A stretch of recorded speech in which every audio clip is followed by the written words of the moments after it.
Good morning. The Tuesday, April 16, 2013 regular Board of County Commissioners meeting will now come to order.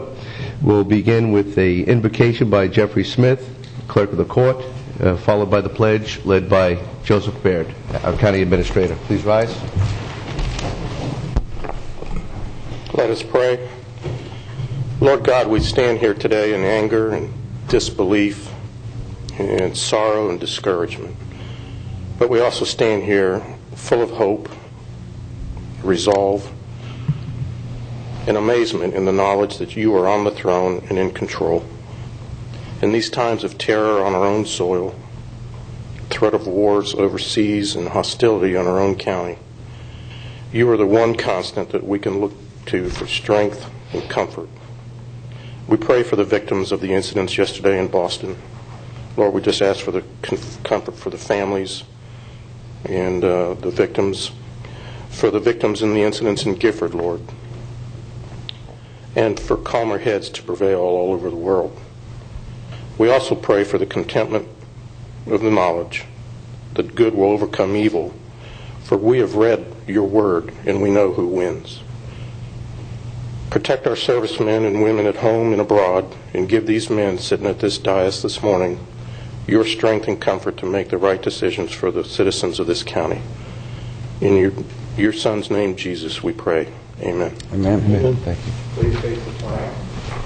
I pledge allegiance to the flag of the United States of America and to the republic for which it stands, one nation, under God, indivisible, with liberty and justice for all. Thank you. Next item on the agenda is additions, deletions to the agenda. We have, as you're aware, we have item 12A1, which is consideration for the lease agreement for the City of Vero Beach for the new transit hub at 17th Street, and an additional request to speak by Rock Tonkel regarding reclaimed water rate in the future, and I'd like to place that under 10B1. Move to approve the agenda as amended. Second. Motion by Commissioner Davis, seconded by Commissioner O'Brien. All in favor? Aye. Opposed? Motion carries unanimously. Next item on the agenda under proclamation of presentations is a presentation of proclamation designating the month of April 2013 as Child Abuse Prevention Month. Commissioner Zork. Yes, good morning, everyone. We have a proclamation this morning designating the month of April 2013 as Child Abuse Prevention Month. Whereas, for more than a century, Children's Home Society of Florida has upheld our legacy of protecting the lives of abused children and families. And whereas, every 42 seconds, a child suffers from abuse and neglect, and Children's Home Society is here to change the story for a child in our community. And whereas, Children's Home Society of Florida, Treasure Coast Division, works diligently with United for Families and Department of Children and Families to ensure that every child suffering from abuse has a brighter future and a hope for a safe life. And whereas, children who have suffered abuse or neglect are at least 25% more likely to experience problems such as delinquency, teen pregnancy, low academic behavior and achievement, drug use, and mental health problems. And whereas, Children's Home Society of Florida, along with its community partners, embraces opportunities that can potentially change the way society cares for children and youth. Act now to protect children in Indian River County. Now, therefore, be it proclaimed by the Indian River County Board of County Commissioners that the month of April 2013 be designated as National Child Abuse Prevention Month. In Indian River County, in honor of this event, we encourage community agencies, religious organizations, businesses, and others to remember children and families suffering from abuse and neglect. Further, an awareness of the changes and issues facing these children, and focus attention on those children who live in the shadow of an uncertain future while they await protection and assistance. Adopted this 16th day of April 2013, signed by all 5 county commissioners. Thank you. We have someone here this morning. Morning. Good morning. My name is Michelle King. I work with Children's Home Society on the Treasure Coast. Mr. Chairman, Commissioners, thank you so much for recognizing April as Child Abuse Prevention Month. April was first declared Child Abuse Prevention Month by presidential proclamation in 1983. Since then, April has been a time to acknowledge the importance of families and communities working together to prevent child abuse. In 2012, it was reported that 3.3 million reports of child abuse were made in the United States, involving 6 million children. It is also estimated that 5 or more children die per day at the hands of their abusers. To raise awareness about the impact of child maltreatment and its prevention, the Blue Ribbon, which I have one for each of you and I hope you'll wear it, I will give you as I leave, these. The Blue Ribbon campaign is held each year during the month of April, Child Abuse Prevention Month. The campaign began with a Virginia grandmother who began tying a blue ribbon to the antenna of her van as a reminder of the death of her 3-year-old grandson at the hands of his mother's abusive boyfriend. The action touched so many in the community that it spread to the neighbors, the media, and eventually the nation. Although child abuse is a serious problem and oftentimes life-threatening, it is 100% preventable. The cycle of abuse can be prevented by early interventions, support, and preventative services to families. Last year, 126 precious children lost their lives in Florida due to abuse or neglect. Florida has a death rate twice as high as the national average. April's observance of Child Abuse Prevention Month is an opportunity to remind ourselves of our shared responsibility to prevent the abuse and neglect that robs so many of our community's children of their childhood, their sense of security, and their well-being. Get involved and support the prevention of child abuse to protect our children and their future. The healing that occurs when a community joins together to strengthen families reduces the incidence of child abuse and neglect and protects children from its negative effects, and it will benefit Indian River County greatly. Thank you again. Just a reminder that Children's Home Society is here all year long dealing with these families and these children, and we just want your support, so we appreciate what you've done. Thank you.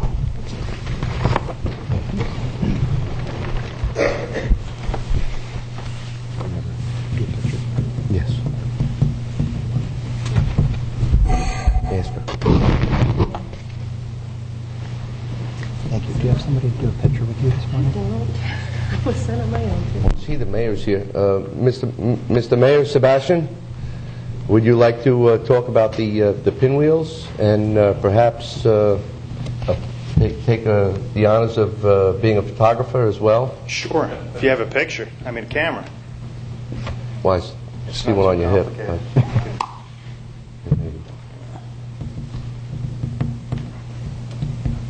We have the Public Information Officer from Indian River County Sheriff's Office right here.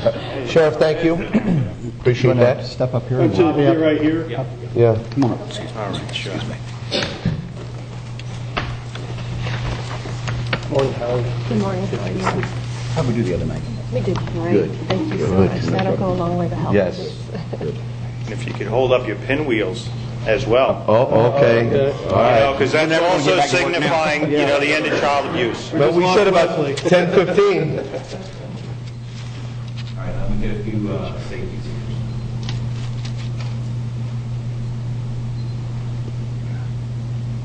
One more.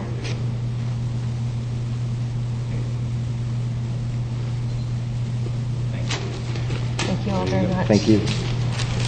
Thank you. Thank you very much. Mr. Mayor, did you want to say a few words? Just a couple of words, just to break it down a little, I guess, closer to home. Is Children's Home Society, I work for the Department of Children and Families, and I was in child abuse investigations for the past 12 years. And I've taken on a larger role as the Community Development Administrator. But in the state of Florida, we received 300,000 child abuse reports last year. And then just to break it down in Treasure Coast area, we receive over 6,000 child abuse reports. And in Indian River County alone, between 11 and 1,200 child abuse reports every year. So that's almost 100 cases of child abuse every year. And so, again, April is Child Abuse Prevention / Awareness Month. And also one of our community partners, United for Families, is having a community breakfast next Wednesday, April 24th, at the Community Church of Vero. And they're going to have, talks about, celebrating that it is, Prevention Month, and all the people that do a tremendous job for our children. And of course, you're all invited, and everybody at home, all you need to do is register at www.uff.us. Again, it's a complimentary breakfast. So what's better than a complimentary breakfast? And of course, come out and celebrate the people who are helping our children. Thank you. Thank you. Thank you. Thank you all for what you do for our children.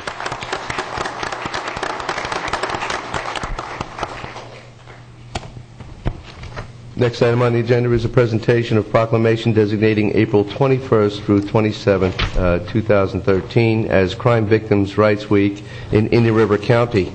I see we have a few recipients here. Ms. Shirley Roseman from the Indian River County Sheriff's Office, Paul Zelno from the Indian River County Victims' Rights Coalition is okay, and good morning. We're Lisa Lawson from the State Attorney's Office, and is Owen here? No, she could not attend. Okay, well, thank you. This proclamation reads as follows. It designates April 21st through April 27, 2013 as Crime Victims' Rights Week in Indian River County. Whereas victims of crimes across America need and deserve support and assistance to help them cope with the consequence of crime. And whereas National Crime Victims Week offers us all the opportunity to promote strength and unity in helping victims and survivors of crime throughout the wide range of supportive services offered by over 10,000 community and justice system-based programs, and the more than 32,000 federal and state statutes that define and protect victims' rights. Whereas, by being united against crime and victims' rights and services, we gain strength as individuals, as communities, and as a nation as a whole, and offer the strength of victims who seek to recover in the aftermath of crime. Whereas America has joined together annually each April since 1981 to recognize the need and rights of crime victims and the survivors during National Crime Victims' Rights Week. Now therefore be it proclaimed by the Board of County Commissioners of Indian River County, Florida, that April 21st through April 27, 2013 be designated as Crime Victims Week and in Indian River County, and the Board honors crime victims and those who serve them during this week and throughout the year. Duly adopted this 16th day of April 2013, signed by all 5 county commissioners. Good morning. Thank you. Good morning, Commissioners. My name is Paul Zelno, and I'm a member of the Indian River County Victims' Rights Coalition, which purpose is to assist victims of crime in Indian River County and throughout the 19th Judicial Circuit. Twice I have personally been the victim of crime in Indian River County, losing my wife to a drunk driver on February 1st, 2007. Drunk drivers take over 700 lives on Florida's highways every year. Proclaiming April 21st to April 27th as National Crime Victims' Rights Week, the 19th Judicial Circuit calendar events are as follows. Saturday, April 20th, 8th Annual Motorcycle Ride for Rights, 9 a.m. to 2 p.m. It's at the Midway Road, Fort Pierce, Florida. Registration is $15. Saturday, April 20th, the 2nd Annual Brian Simpson Memorial 5K Run Walk at 8 a.m. to 11 p.m. at South Beach Park, Vero Beach. Registration is through Runner's World on 21st Street in Vero Beach.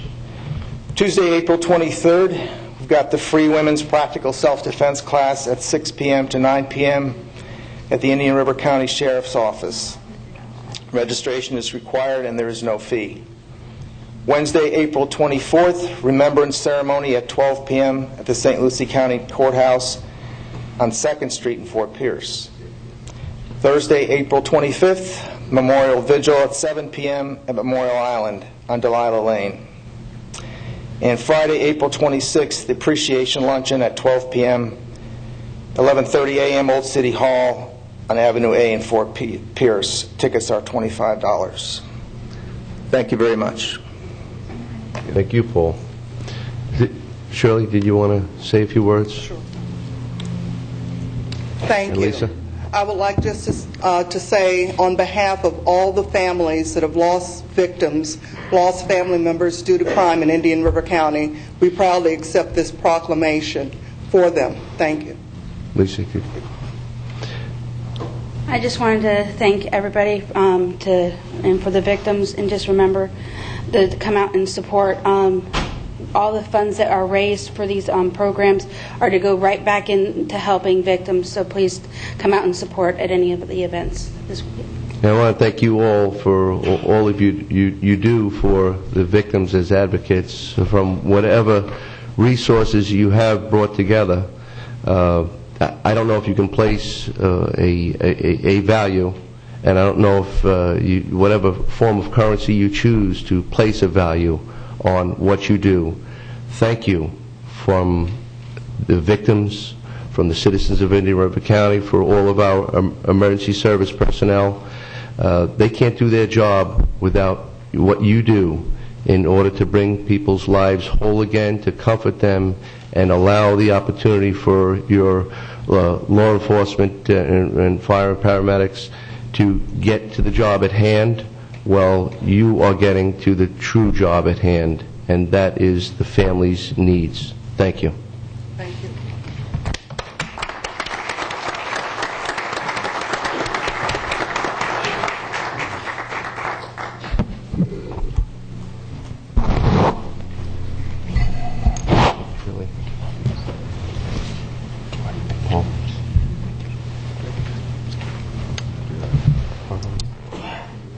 Because we have our company photographer now here today. Yep. Come on down, back in the middle here.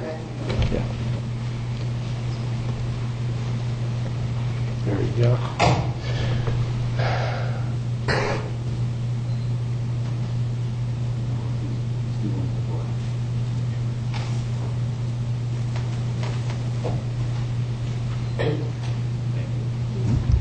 Thank you again.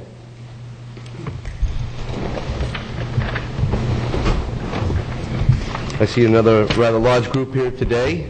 Welcome. The next item on the agenda is a presentation of a proclamation recognizing April 14th through the 20th, 2013 as National Public Safety Telecommunications Week. That will be presented by Commissioner Davis. We have a rather large and formal group to come up, inclusive of the sheriff. Come on up, team. You work every day to get us closer to what we need. Commissioner Davis. Thank you very much, Mr. Chairman. As you indicated, this is a proclamation recognizing April 14th through the 20th, 2013 as National Public Safety Telecommunications Week. Whereas emergencies can occur at any time that require police, fire, or emergency medical services. And whereas when an emergency occurs, the prompt response of police officers, firefighters, and paramedics is critical to the protection of life and preservation of property. And whereas the safety of our police officers and firefighters is dependent upon the quality and accuracy of information obtained from citizens who telephone the Indian River County Sheriff's Office Dispatch Center. And whereas public safety dispatchers are the first and most critical contact our citizens have with emergency services. And whereas public safety dispatchers are a vital link to our police officers and firefighters by monitoring their activities, providing them with information, and ensuring their safety. And whereas public safety dispatchers from the Indian River County Sheriff's Office have contributed substantially to the apprehension of criminals, suppression of crime, and treatment of patients. They are knowledgeable and highly trained individuals who work closely with police, fire, and medical personnel. And whereas each dispatcher has exhibited compassion, understanding, and professionalism during the performance of their duties in the past year. Now, therefore, be it proclaimed by the Board of County Commissioners of Indian River County that the Board recognizes April 14th through April 20th, 2013 as National Public Safety Telecommunications Week in honor of the men and women whose diligence and professionalism keeps our county and citizens safe. Duly adopted this 16th day of April 2013, signed by all 5 county commissioners. Sheriff, you got a great group behind you. Welcome. Good morning, Commissioner Davidson. Thank you so much for the proclamation recognizing it. This week is National Telecommunicators Week. If we reflect back just on yesterday of all of the chaos that was going on, and if you can imagine all of the phone lines that were burning up in Boston. But we take this opportunity to say thank you. This is a very hard job these men and women do. There's about a 30% turnover rate in that particular section of the agency, which is truly remarkable. Last year alone, they dispatched over 196,000 law enforcement calls, 196,000 law enforcement calls. Additionally, they dispatched 24,000 fire rescue calls right from the Sheriff's Office. So we're very, very proud of them. We brought some staff today that would like to say a few words, beginning with Captain Lane and Lieutenant Buffington and, of course, Miss Sandy Fox. Thank you. Thank you, Sheriff. Good morning, Commissioners. Good morning to our great staff that's here from our 911 Communications Center. You know, these are the individuals that are the first line in responding to our community's needs, our community's calls for service. And over the years, the responsibilities that go with the position that they occupy have grown dramatically. Many years ago, as some of the commissioners will recall, certain communications responsibilities were segregated out to fire services, EMS services, law enforcement services, and police services. Well, today what we've chosen to do here in Indian River County is we've combined that communications responsibility into one group of individuals who have to accept this job as being a true profession. And not only do they provide as a receiving point for our 911 calls for service, they respond to law enforcement services, fire services, and EMS services. You heard the Sheriff mention a few numbers earlier. Let's put those numbers in a little bit better perspective. In 2008, your 911 Communications Center received roughly 160,000 calls for service. Here we are a little over 4 years later, and that number has now swelled to 220,000 calls for service per year. Now, to achieve the level of professional excellence that we expect from our telecommunicators here in Indian River County, they go through an extensive on-the-job training program. But in addition to that, they also go through a state certification training program, which consists of over 230 hours, I believe it is, a little bit more than that, of required training.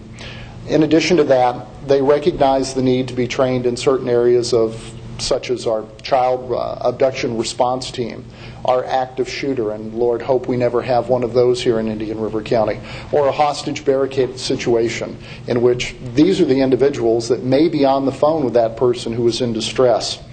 They provide medical treatment information prior to the arrival of fire services. We've heard in the past how the services that they've provided have resulted in life-saving abilities for individuals out in the streets who may not have that medical knowledge but can take the necessary action to save a child's life.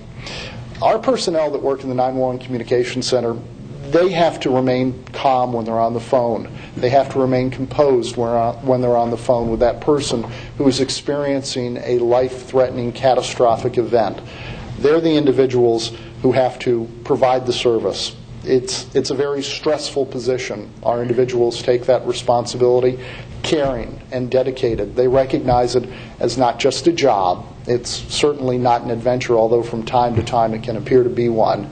It is, in fact, a profession. It's a profession that they've chosen to enter into, and they do it very well. And I'd like to express my appreciation not just to our staff that's here today, but our entire staff for the Indian River County 911 Communications Center and for the municipalities that exist in Indian River County where they function on their own.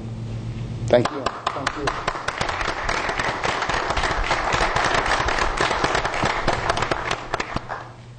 In addition to that, I had the opportunity back whenever the raging conversation about whether or not to keep consolidated the dispatch, the PSAP center, and not just how y'all have the responsibility and the job of keeping the person calm on the phone as best you possibly can and get information from them.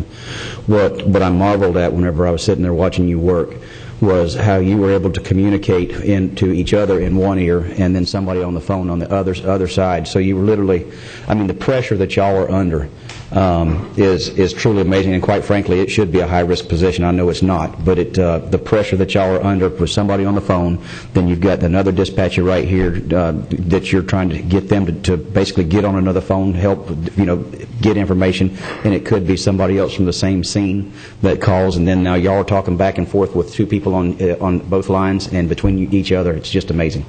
See, you get it, Commissioner Davis, and I think that all the commissioners should take the opportunity to do a sit-along. 1 hour with these individuals to see what they're doing, how they're doing it, how they're dealing with the public, the deputies, and all of the emergency service responders. I think that the appreciation would go a long way, and I think that my fellow commissioners, you all should invite yourself over to the Sheriff's office. Sheriff, I think we can accommodate that. Commissioners, thank you for your comments. One final word, Sandy Fox, who is the director of our 911 Communications Center and is the person who was responsible for training me just a few short years ago. Sandy. Thank you. On behalf of the public safety dispatchers for Indian River County, I want to thank you for recognizing this week as Public Safety Telecommunicators Week. We will continue to provide the same level of service to the citizens and emergency responders of Indian River County that we always have, and we are very appreciative of the proclamation that you're presenting us with today. Thank you. Sandy, the sheriff mentioned the turnover rate, and I realize that it is a stressful position and a demanding position, and you have to have a lot, and you might have some tools at your disposal to make it a little easier. But yes, there is a turnover. But I just wanted to point out, Sheriff, that you have 11 individuals here. I work directly for 2, Lieutenant Buffington and Captain Lane, and I worked with each and every one of you individuals, and I counted on my survival, my life, as well as the individuals that were depending upon you who initiated that call and their lives. And I have to say that there's a strong element of commitment standing in front of us, since they're not part of that turnover rate. So, and thank you for your dedication. Thank you.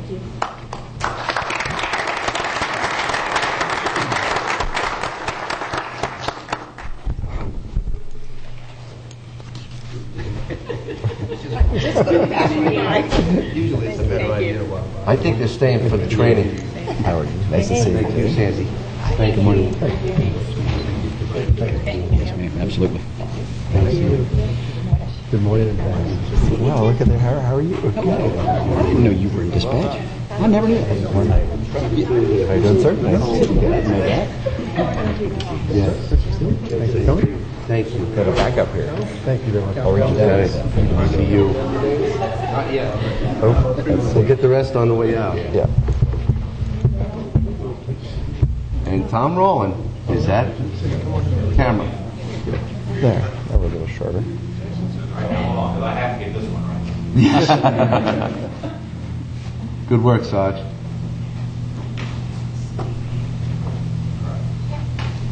15 more seconds. You're nice enough to buy me an iPhone.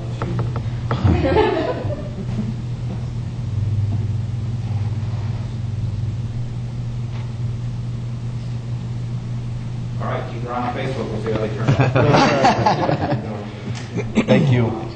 Thank you for what you do.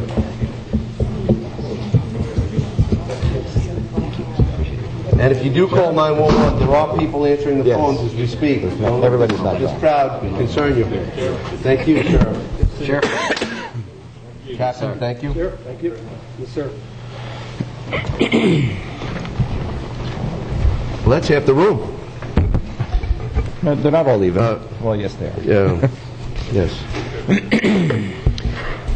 Next item on the agenda is informational items from staff, which we don't normally require any board action. This item is the recognition of the Indian River County Board of County Commission website, receipt of an A-plus ranking, the Sunny Award, for being a top transparency website in 2013. I believe previously it was reported that we might have earned an A-minus, and at this time I'd like to say that we've earned the A+. I'm going to ask the County Administrator, Joe, to talk a little bit about it? Yes, when we were rated an A-, we were concerned because the prior year we're an A+, and Jason, who's over that area, he contacted them and found out when they evaluated us they missed something, and they immediately changed it to an A+. So it was just an oversight on their part, they said, when they looked at it, because it was very obvious on our website. Sure.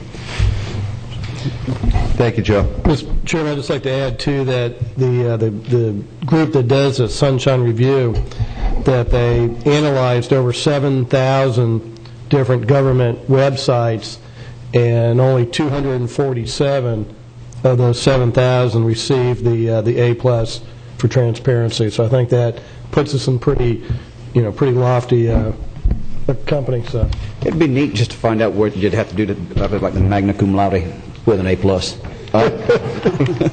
Well, just see with an A+, we might be there. Yeah, graduate with honors.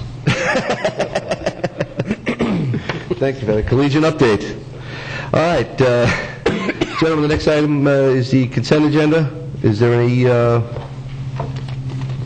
Move to approve consent. Second. That's a motion by Commissioner O'Brien, seconded by Commissioner Davis. All in favor? Aye. Opposed? Motion carries unanimously. The next item on the agenda is the constitutional officers and governmental agencies. In River County Supervisor of Elections, Leslie Swan. Move the request. Second. I have a motion on the floor by Commissioner Solari, seconded by myself. Any further discussion? All in favor? Aye. Opposed? Motion carries unanimously. Nice presentation. Thank you, Leslie. Good seeing you. I wish we could get Bob to give presentations like that. Yeah. And no PowerPoint. And the next item on the agenda for public items, at this time we had the request for item 10B1 from Mr. Rock Tonkel to speak regarding the reclaimed water rate. Good morning. Good morning. Jay Rock Tonkel, resident of Grand Harbor in unincorporated county. First of all, I want to thank you for allowing this accommodation. I wasn't aware of the fact that in order to comment I needed everybody's approval, but I do appreciate it. I would have been willing to come back, of course.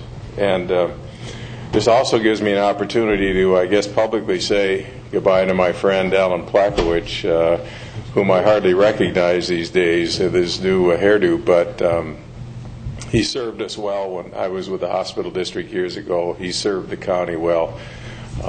We wish him well in his days of retirement and leisure and all of his future activities. So, Alan, please accept my personal appreciation for everything you've done for the citizens of this county.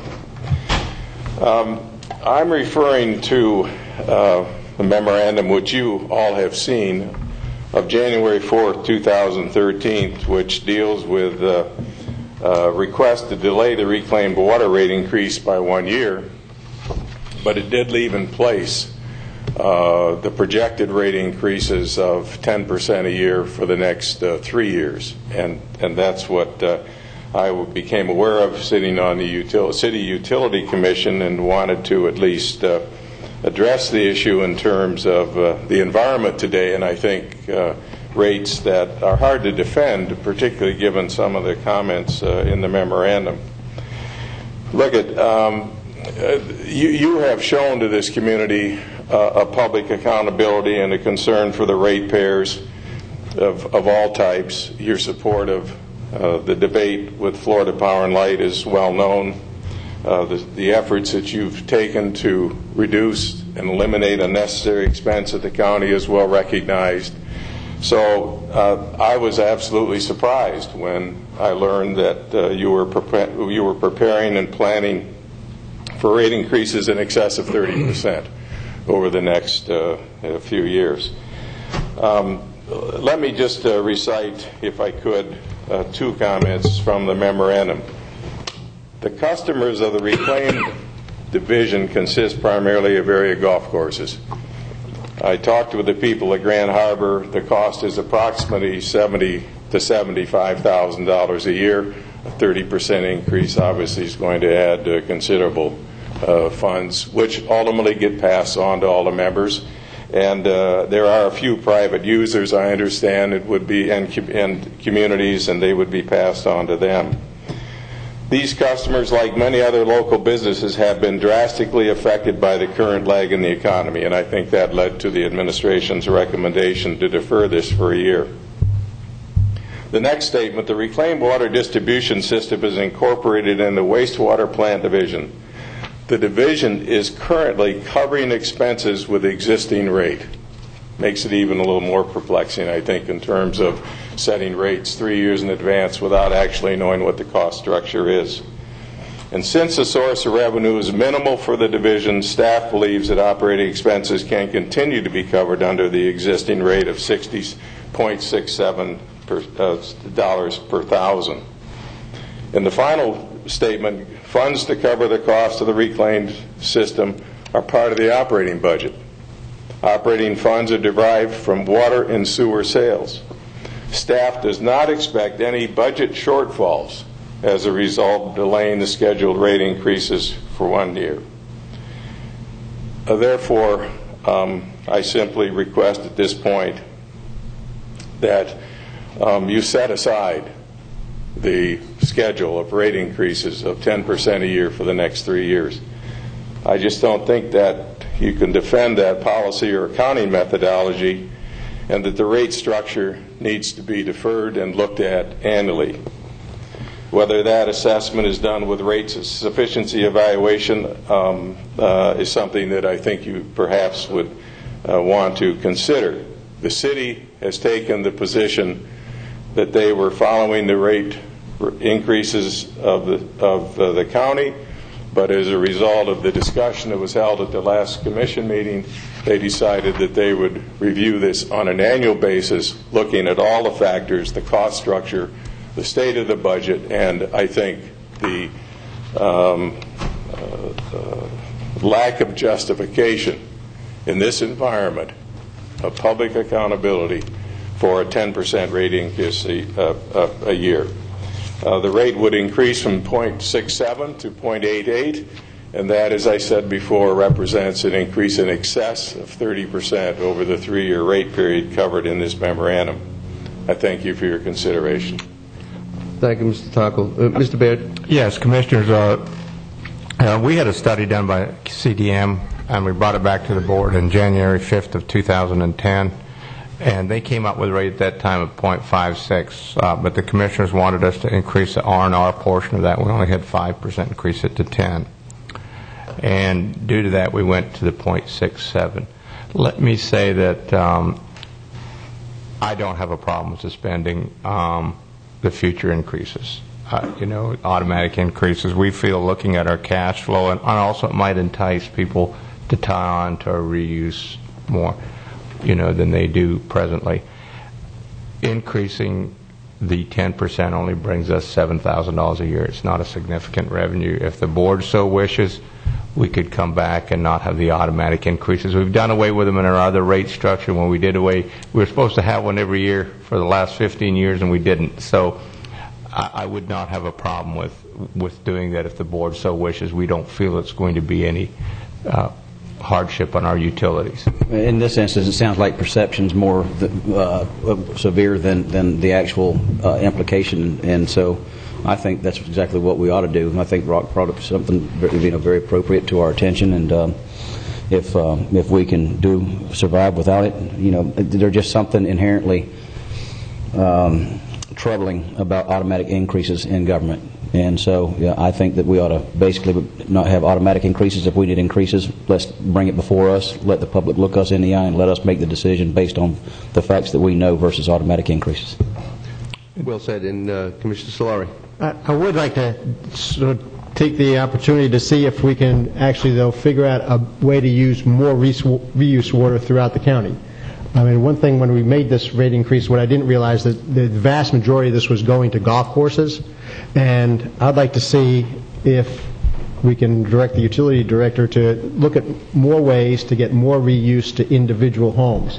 I mean, I know I put in a separate meter at my house. I'm in the city of Vero Beach, but I put a separate meter in my house just to use reuse in the hope that it would come, but I'm still putting potable water through it. And if we can somehow develop a program to use more reuse we're going to have in this county as much reuse as we can possibly use over time. So I'd like us to just think a little bit more about going in that direction. Sounds to me as all we have to do is get some purple pipe to you. I won't be, yeah, I'd be happy if you could do it soon, but... Because the rate's so low, expansion of lines could significantly. You've got to look at each, make sure you're going to get your return before, because it is a utility.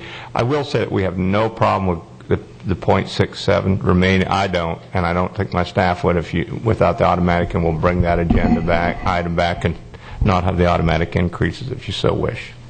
Mr. Thompson, thank you for the emergency statement. We don't act upon emergency requests to speak. However, you can please look forward to seeing this on an agenda in the very near future, and we welcome your words at that time as well. I'm happy to come back, and I certainly appreciate the sentiment that's been expressed today and the concern for the general public. Thank you again. Thank you. Mr. Chairman?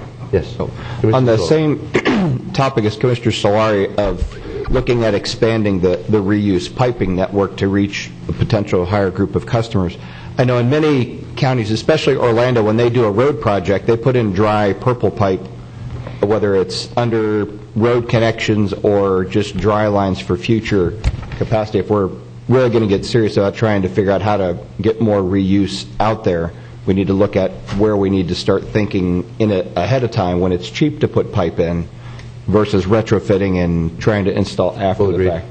Well agreed. Thank you. Thank you. The next item on the agenda is the consideration for the lease agreement for the City of Vero Beach for the new transit hub at 17th Street. Good morning. Mr. Mattson. Good morning, Commissioners. Phil Mattson, Indian River County MPO, and I have for you today a presentation and a request for a recommendation, which is really a two-part recommendation. We'd like you to consider our temporary hub reassignment along with our permanent hub reassignment. I'm going to take you back in time a little bit to 2010. Since 2010, the GO line has been operating at a location here at the County Administration Building. Although it's worked okay operationally, we've had a number of concerns from local area citizens in the city of Vero Beach about the compatibility of having a transit hub that close to residential areas.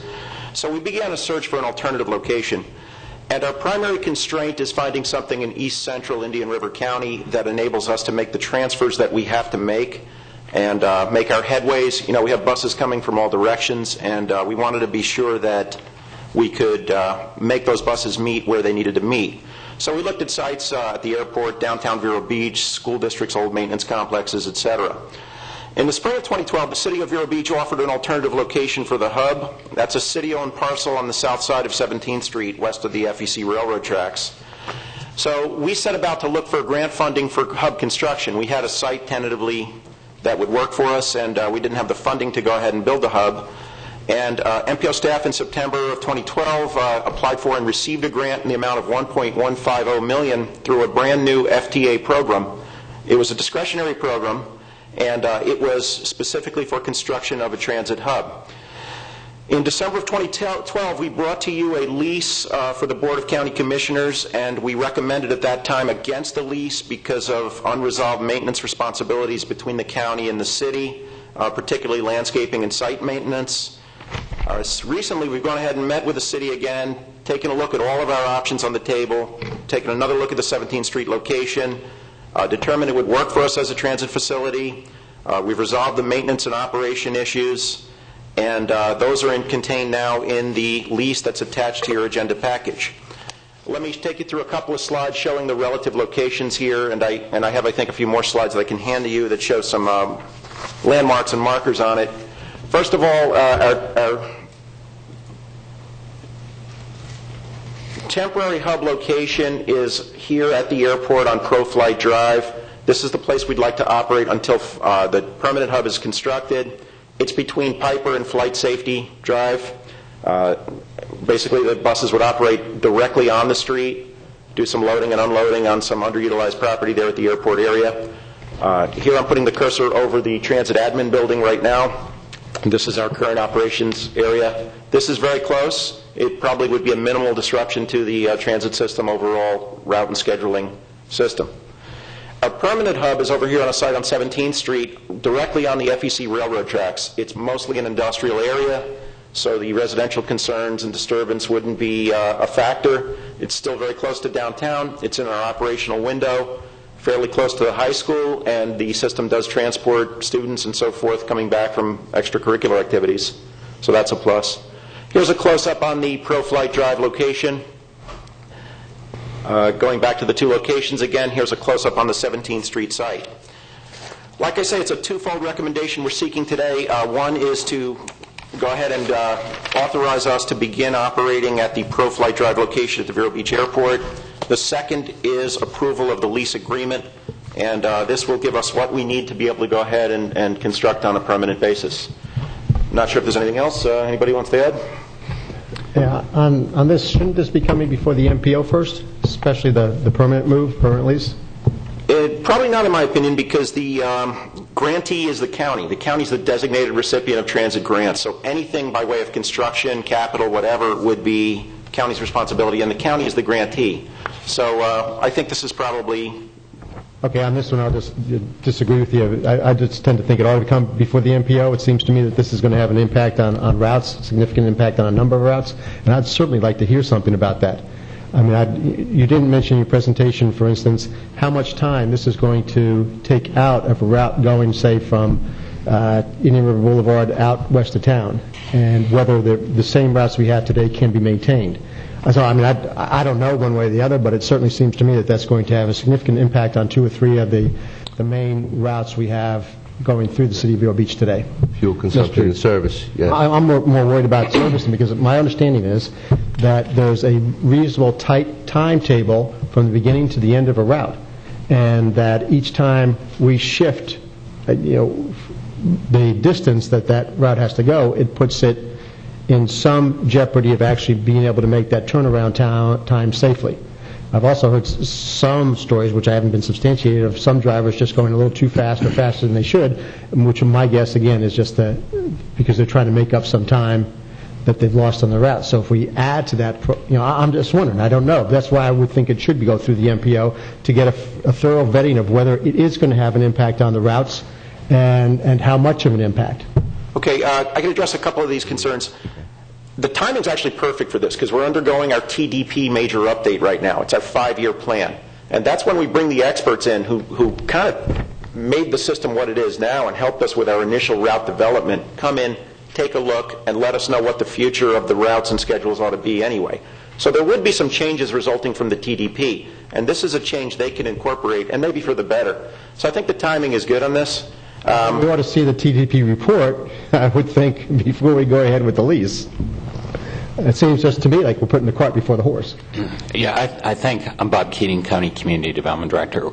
One of the other reasons to go ahead with this is we've looked at every single site that could possibly serve as a hub, and we haven't found anything really any closer that would work any better, and we don't think we will in the future.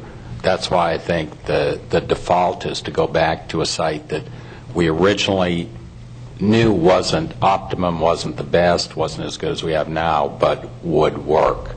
So I think, we can look at how it affects all the routes and may have to make some changes, but we haven't been able to find any alternative that works any better. When we try and find sites in the city, we were having problems. We looked at some of the sites that we owned, and one of the problems is zoning on them. Even though we're government and we ran government operations, they weren't zoned government. So a lot of it is finding the right zoning when we try and put the hub in. And we've looked at, I don't know if there are any more, so we've looked extensively. To say that we've looked at them all, I don't know, but we've looked extensively. And there's a few issues: zoning, timing, keeping it within the time frame, keeping these routes within the time frame. Obviously, a few of our biggest concerns with moving the hub is making sure the North County connection. The North County's got a long distance when you're coming from Fellsmere, so the further south you go, the bigger problem you have making that connection with that. So for a permanent location, we've looked extensively, but we keep running into issues. One, we would probably have to purchase a piece, it looks like. Second of all, every time we find a piece, it's got the wrong zoning. But it doesn't make sense to have a hub that is now well over a mile south when we're looking at cost concerns, service concerns, and another factor that, Bob, you mentioned that this was not the optimum location. Could you state what the optimum location was for the service hub? Yeah, I think everything right now is predicated on the current hub location. Everything works, so actually that was determined as the starting point to look at alternatives. So the best location would be where the hub is currently right now, just to the south of us here.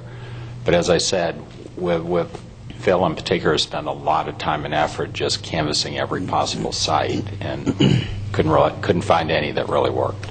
And that optimum hub, how long has that been a hub for the goal line? Its present location since 2010, Pocahontas Park, a little bit earlier, since 1997. Then again, we moved from Pocahontas Park. Can't really see it on the map here, I didn't call it out, but that was a move, and that required a little bit of an adjustment. The further you go, the more adjustment there is.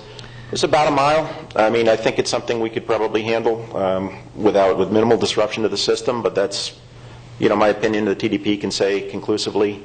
I think we're happy to have a site that doesn't have the encumbrances of residential concerns, business concerns, impacts. This is very difficult. I mean, this thing is, we're really pulling our hair out. I've looked at over a dozen sites, surrounding land uses, operational constraints on it. Can the buses get in and out, make the turns it needs to? For that, you'd like to have it on an arterial.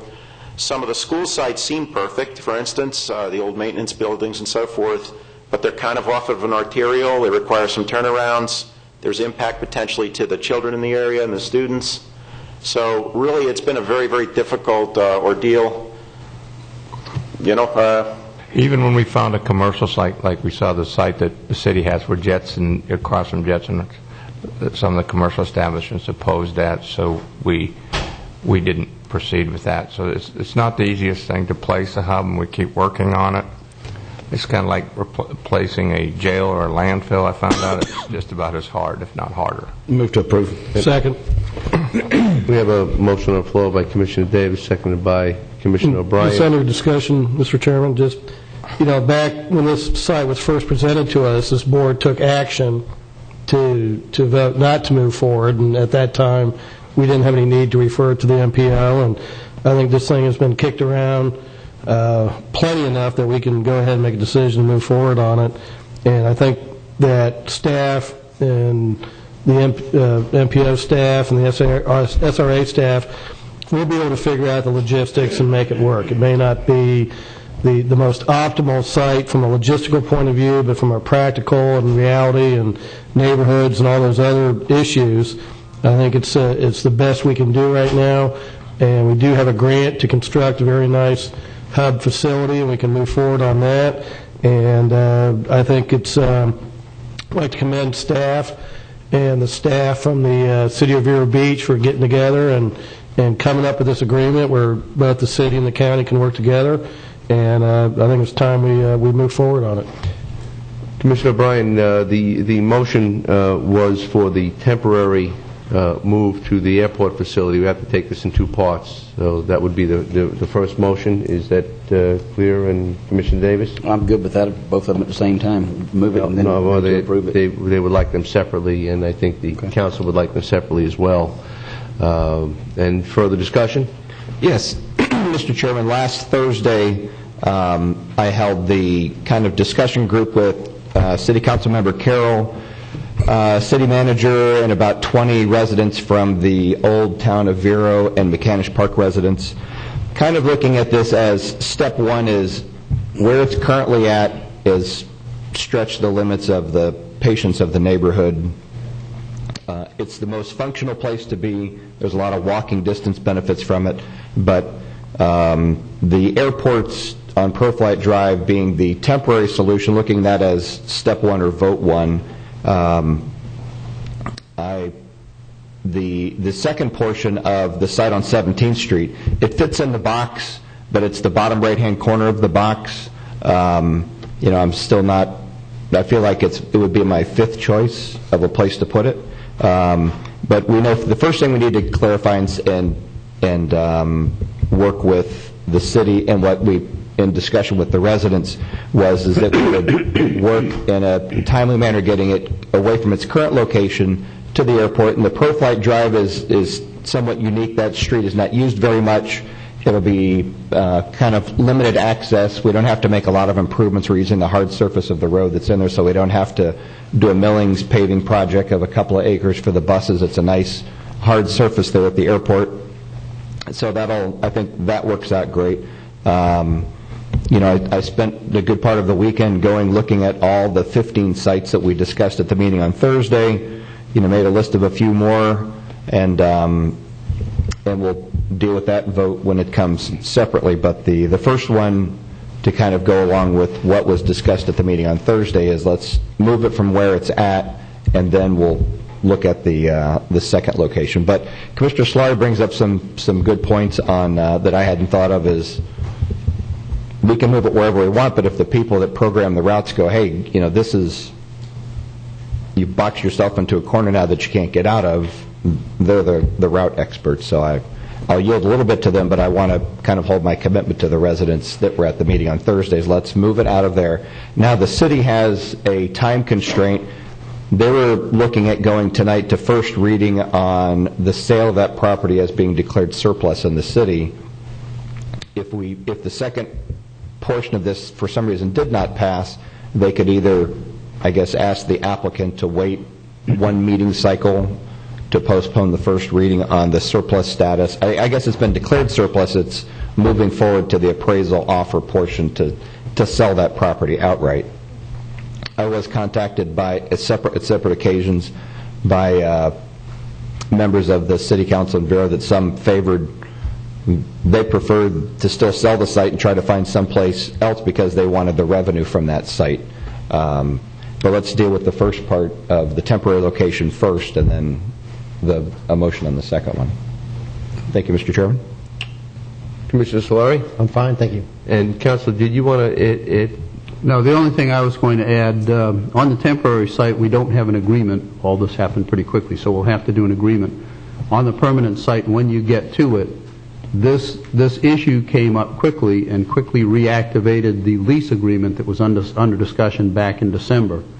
We have had some quick changes with the city attorney's office. I think what you have in your package is final, but just in case, because this all came up quickly, just in case there are some non-material changes in the final document, I would want you to approve that subject to the ability of the county attorney and city attorney's offices to make any non-material changes that are necessary.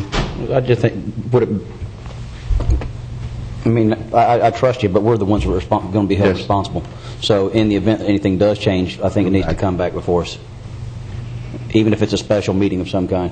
Okay, we can do that. I will tell you, periodically in some of these documents that come up, we do have changes made that, I call them non-material. I'm good with that. Yeah. I mean, it's just kind of form, something happens, et cetera. Yeah, I mean... They could just be on consent. Yeah, believe me, the last thing I'd do is make any material change and send it downstream, and I'll bring it back to you.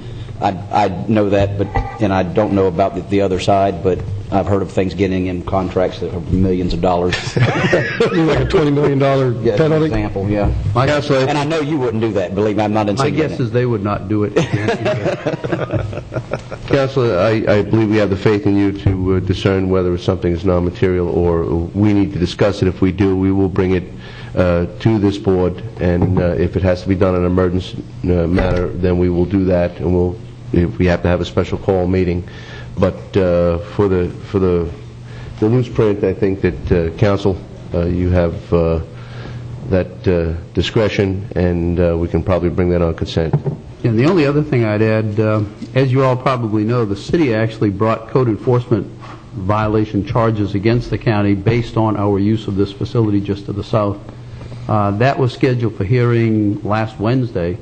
We were all prepared to go, and literally about half an hour before the hearing time, we were notified that the City Code Enforcement Board was unable to get a quorum, and therefore they moved the hearing to May 7. Frankly, I'm assuming that if we now have agreement to a permanent move and a temporary move, I'm assuming the code enforcement proceedings will be terminated. Hopefully, situation mitigated. I hope so. One other question for the attorney. On the current lease agreement, that we have with the city. When you get, what I don't want to see is that we make all the improvements like we did at Pocahontas Park, $117,000, $112,000, and we're asked to leave because that was the city's property. Is if something like that was to happen again, who pays for the relocation and replacement of improvements of? Well, the term is for 40 years. Right. So let's start there. If they were to kick us out prior to the end of 40 years, they breached the agreement.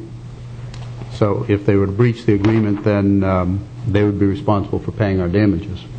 And could we insert language that damages would be including but not limited to purchase of an alternative site, replacement of existing facilities, just to kind of broaden out what, because we left Pocahontas Park and it was thank you and leave all your improvements behind.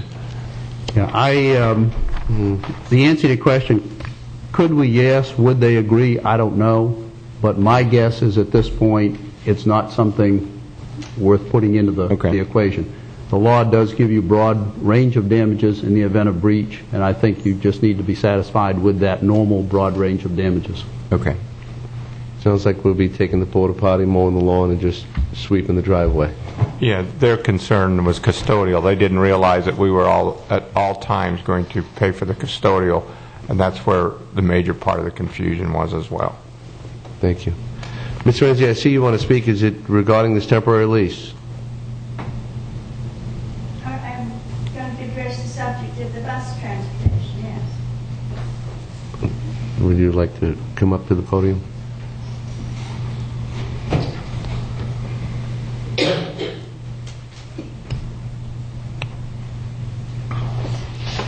Thank you. Renee Renzi, Waverly Place, Vero Beach. I'd like to ask first a question. That 17th Street location, I couldn't tell from that overhead where the nearest side street would be, where on 17th Street it would be. Let me refer you to an overhead I have up there now. 17th Street, the nearest side streets, the it's literally right on the FEC Railroad, so roughly it's between US 1 as a north-south street and 20th Avenue. So it's really in the industrial and an industrial commercial area. Okay, and as long as you're discussing transportation and the budget's coming up, years ago when the Commission first began discussing some public bus transportation service, I suggested that at every stop you install a simple, heavy bench for people to sit on while waiting for the bus.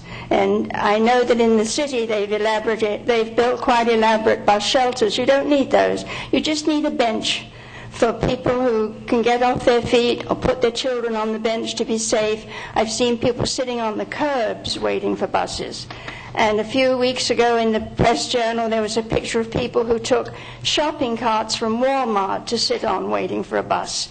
And that's so unnecessary. Just spend a little more money and put a bench at every stop. I've seen that done in many, many towns. It's a place for the people to put some advertising slogans or whatever to get money, but it's a most safe and convenient thing for the public who are using the buses. So I hope this year something will come of my suggestion. Thank you. Thank you, Ms. Renzi. We have a motion on the floor by Commissioner O'Brien, seconded by Commissioner Davis. And could you repeat the motion? I think it's the other way there, Mr. Chairman. It's a motion on the floor by Commissioner Davis, seconded by Commissioner O'Brien, to accept the understanding of the temporary location for the GO Line Transportation Hub, which is at the airport. Thank you. And that didn't go to MPO either. I think you need to be pursuant to city attorney coming up with an agreement, right? And thank you. And that's contingent upon the attorney's agreement to be signed.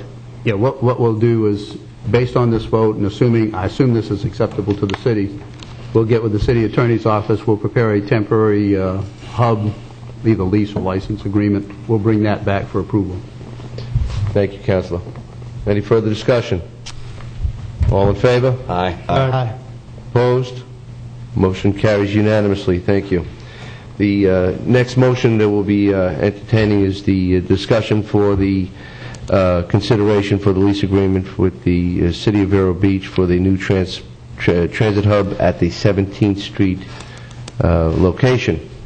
There were some concerns that were discussed regarding the 17th Street location. I see Karen Deagle, you're here today. Would you like to talk a little bit about those concerns?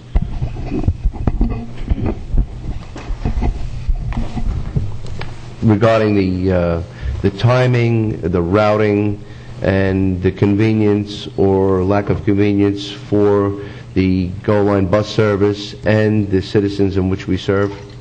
Thank you. I'm Karen Deagle, CEO of the Senior Resource Association. The location at 17th Street, as Bob and Philip said, is within that parameter that we were looking at previously. Obviously, the concerns that we have with it, and even with the new idea of going to the airport first, it's the restructuring and the cost of restructuring. We're now moving all of the south routes further north, expanding on those routes and stretching what I call the rubber band. So we'll be changing those out at a cost. And then, of course, when we build the new hub, we'll be then stretching the North County routes further south. So there'll be two different restructuring happening within a fairly short period of time. Having said that, though, everything is doable. Certainly, the Senior Resource Association, contracted through you as the CTC. We're willing to do whatever is necessary to get it done. Always looking at the humanitarian factor about what is available, especially at the temporary location for the persons that are riding the routes, making sure the routes are there on time. If any of the routes cannot make it on time, it does delay the waiting time for individuals, and so they will be standing there. Obviously, at that location, there is no shelter. I am understanding that there is going to be porta potties. So we just have to make sure we ensure that the routes are going to get there. They're all going to get there on time, so that individuals can transfer, and they're not going to be left behind for an additional hour standing in our elements of Mother Nature. That would be my only concerns. And there's also concern at the air shows. They don't know if we can be there while the air shows are there. That's correct. Thank you. So we may have to move the temporary hub temporarily somewhere else. That's or right. They thought we can't close it down for public transport. It's been indicated to me through Eric Menger that there are two air shows, one in the fall and one in the spring, that we would not be able to provide transportation in that location. We would have to move at that time, which would create somewhat of a problem, I suppose. What's the alternative plan, Joe? I mean, we're going to have to apply for a temporary use to go back to the original site in which we were asked to leave? For a day at the October air show? I bet you they couldn't cite us that fast. We'd look at that, obviously, rather than not give the service. They'd have to move back here. Come back with a plan with that. Okay. Yeah. We're going to need an alternative course of action for those two events. Yes. As well. Is that all your concerns at this point? At this point. Yes. Mr. Chairman? Thank you for your brevity. I would like to say we did have probably about a 2-hour discussion roughly last Thursday. Lively little bit of times, but overall productive. One thing that was brought up to me after that was over, and we would have fleshed this out during the discussion, which was the effects of the train cycles of the freight trains. How many times do they potentially block the ingress and egress to the site on 17th Street? And FEC responded back, and I talked with Phil a little bit, that it's roughly potentially 10 to 12 trains a day will go through that crossing between 7 a.m. and 7 p.m. We kind of had to, I know the buses don't start at 7, but we had to give the railroad some parameters so they wouldn't give us everything of their run cycle, but they gave us some parameters, and that's roughly what we came up with. I don't know how to keep when the crossing arms go down, you're only going to need a handful of cars to back up past the egress to that site, unless there's some additional striping and a yellow blinking light that when the crossing arms go down, that the people stop before the driveway entrance to the hub, so that the hub entrance is not completely blocked for in and out. And if that had been brought up to me before the meeting, that would have been a discussion item, so I'm not trying to pull this out of the hat after we met with the neighborhood group. But that is a legitimate concern. I think you said it was somewhat manageable, but it will be when the gates go up and you've got a bus that's got to leave and cross 5 lanes of traffic to turn left and go west, that I could see would be a little bit challenging for some of the drivers potentially. Can we put in a signal there? Chris, I'll have to answer that. More? Because that would make sense. FEC will charge us. No, not that. I'm talking, can we put one in right there similar to how we would a fire station where it would just be activated as traffic comes out? Yeah, Chris Moore, Public Works Director. We looked at the train cycles like Commissioner Zork was mentioning. It turned out that they have 10 or 12 trains coming through there a day. But when you look at the number of trains that happen between 8:30 a.m. and 5:30 p.m., which is when the buses run, it's only about 3. Oh, okay. So it's very few. So we don't think that there's going to be much disruption at all for when the buses come out. If it were to become a problem, we could do a temporary signal depending on the spacing. On 17th Street, there's quite a few traffic signals, and they got one at US 1, 10th, Old Dixie, 14th, so there's quite a few. Yeah, so we'd have to look at the spacing. Yeah. But given the timing of the trains, we just don't think there's going to be a problem. Okay. Now, one factor to consider, I know they've delayed it 12 months, but All Aboard Florida will be running hourly trains through the area using that same corridor, and I know they're meeting with a number of us next week to probably talk about the whistle rule on trains, but their route schedule starting 2014 is hourly service from Miami to Orlando both directions, so you actually would have 14 trains because you're going to have 7 north and 7 south during the run time of the buses. So that's 14 plus the 3 freight. So now you're at 17 potential, roughly, times that the crossing arms are closed on 17th Street. But you know what else we could do? Right on Commerce Avenue and Old Dixie, I think it is. There's lights. Is there a way of coordinating those as something exits or prepares to exit from the transportation hub, or is that just too much spread in between? No, actually, there's already an existing coordination system all along 17, so we can adjust the timing as need be. If we had a problem with the buses coming out and not being able to progress on through, and then we also have railroad preemption that is tied into the traffic signal. And that's kind of what I'm thinking about. As a bus prepares to exit or something like that, if that preemption almost at those lights, that way you'd be able to stop traffic long enough for something to exit, and then I'm just exactly. I mean, we could time it in such a way that during certain times of the day, if it were a recurring time period that we're having troubles, we could retime the lights to give more time for the buses to come out. And with those lights being in the city, we do have jurisdiction to do that, or we just handle it? No, the timing's all controlled by the county. Okay. And just, I had thought about the All Aboard Florida too, but those trains are going to be more of a high-speed train and probably a limited number of cars, unlike a slower-moving 100-car freight train. So while I agree there will be an increased number, those would kind of be just a drop the gate, the train goes zing by, and then the gate pops open. So I don't think it'll be blocking the access for very long. I don't think we'd be logging, yes, I agree, I don't think we'd be logging those train delays as frequently as when we have a 200-car train that's moving relatively slow, loaded with gravel. We have all experienced that, especially on 26, that crossing at Airport Drive.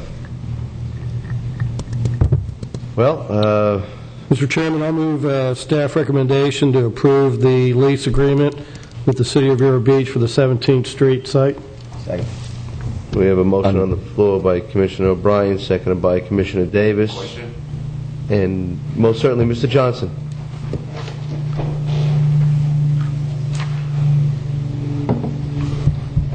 Please state your name and address for the record. Is this vote that you're getting ready to take considering the $1.5 million grant? Is that included in this vote that you're getting ready to take, or is this just... No. If anyway, my question is, how is the money where's the money going to come from if this grant is exceeded? In other words, if we're going to pay $1.5 million of grant money, where is the money coming from if the grant money is exceeded 1.5? It comes from us. It comes from us unless we could get the federal government to give us more about, and we don't think we could. But it would come from obviously the county. We will do everything we can to keep it contained within that budget. Minjer. Question under discussion. Commissioner Sawyer brought up some points on the MPO review or the consultant's review. If this moves forward, do we, I know we're in a time crunch because the city's waiting to know to pull their item off tonight or let the potential buyer applicant know that that property will not be available for sale anymore, is how do we backstop this, that if the consultant during the review that they're doing currently raises some flag after we do this, how do we address it if they bring up something that nobody's thought of so far? I mean, they're the route programming experts per se. If we didn't have the time constraint with the city, you could make it subject to the MPO review or the consultant's comments, but with their meeting being tonight, we're kind of in a time crunch. Well, I think it's time to tighten up and toughen up, and I do share the concern about the lack of the vetting at the MPO, but we heard from Karen Deagle that she did not share that concern, that she can stretch the rubber band one way and then the rubber band will be stretched again. Of course, there's a cost in doing business in doing that through the SRA as our CTC, but by the same token, it's doable, and it's not the optimum area, but we're blessed that we did get, the temporary location of the airport, thank you, Eric Menja, and the city of Vero Beach, and then the permanent site, which Karen Deagle has clearly stated that it is a bit of a move. It'll be a bit of an expense. It was not the optimum area. It's not the optimum thought that I had as well, but it's a solution to the challenge, and we've had a few challenges, and we have a time constraint. So I have to say that barring any other unforeseen circumstances or challenges, Karen, that's why I wanted you speaking regarding it. We want your support as well. You're going to be making the moves, and you're serving the community with the goal line. Anything further, gentlemen? We have a motion on the floor by Commissioner O'Brien, seconded by Commissioner Davis. All in favor? Aye. Opposed? Nay. Motion carries 4-1 with Commissioner Solari dissenting. Next item on the agenda is item 12G from the Office of Management and Budget regarding the property casualty insurance 2013 through 2014 memorandum dated April 8, 2013, found on pages in your backup from pages 37 through 42. Good morning, Jason Brown. Thank you, Commissioner Flesher. Good morning, Commissioners. For the record, Jason Brown, County Budget Director. I also have with me here our Risk Manager, Beth Martin, and Roselle Schnur from our insurance broker, Arthur J. Gallagher. In case I get in over my head, they'll help me out. Basically, excuse me, what we have for you before you today is a renewal program for our various lines of property casualty liability insurance for the period beginning May 1st, 2013, running through April 30th, 2014. The total premiums are a little over $1.8 million. That is an increase of about 4.7% from the current year. The main reason for that increase, we've had a change in our what we call our package policy, which includes a lot of our general liability and also our workers' comp. Workers' comp has been a challenge for the last few years. The insurance company the STAR program from Meadowbrook Insurance. They stopped writing their program for public entities. They were the parent company was receiving a threat of downgrade from AM Best, which they could not have happen, as many of the clients have minimum ratings where they can place their insurance. They could not allow that to happen. This line of coverage was not profitable for them, and so they dropped it. So our insurance broker scrambled for us, looked at dozens of different programs, basically scoured the landscape and came up with a new proposal. It was a challenge, primarily in Florida, and overall there are mounting concerns about the heart and lung claims out there for police and fire. We've had a large portion of those, and throughout the state those have been a problem. So what we've come back to you with is kind of a tiered deductible. We used to be at a $350,000 deductible for our workers' comp. What we're proposing today is a $500,000 deductible with $750 for the police and fire. So that is experiencing about a 48% increase in cost due to those two factors. That is offset. We actually have property rates going down about 4%. Most of our other lines, some are up slightly, some are down slightly, but they're basically a wash. So staff is recommending that you approve the proposed program, and we're available if you have any questions. Any questions, gentlemen? Yeah, Jason, the deductible is a huge number. What would do we know what the liability, the workers' comp coverage cost would be if we were just at $500,000, including fire and police? We got a couple different options from the package. One was to reduce the regular employees' deductible from $500,000 to $350,000. That would be available for another $130,000. We could also reduce the police and fire deductible from $750,000 to $500,000 for another $50,000 premium. We looked at that and analyzed based on the last 13 years of claims. We did an analysis with the help of the broker. In the average, this program is a lower cost. We also took a look individually at each of those years. Over the 13 years, the program we're proposing would have worked out if we had those claims and these coverages. The $500,000, $750,000 deductible would have worked out best. There were 3 years where we would have lost, and basically the $130,000 premium is the difference. So we would save $130,000 a year basically for those 10 years. The years where we lost, our biggest loss was $170,000 based on the experience we would have had. There was another year where we would have been $20,000 loss, and the other was about $130,000 loss. So we think it's a reasonable risk to take. We haven't had that many claims because we looked at only $50,000 to go down from $750 to $500. That to me sounded like, we should do that. But if we looked at the last 13 years of history, that would have only paid off for us 3 out of the 13 years. Well, actually, that decision itself would have paid off only 1 out of the 13 years. So is that because the claims aren't eating up the entire deductible amount?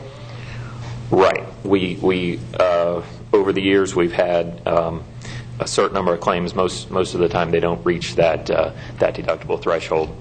Some years you may have 3 that hit it, and then some years you have no claims that hit that amount. Okay. But we did take a look at that over that 13-year period.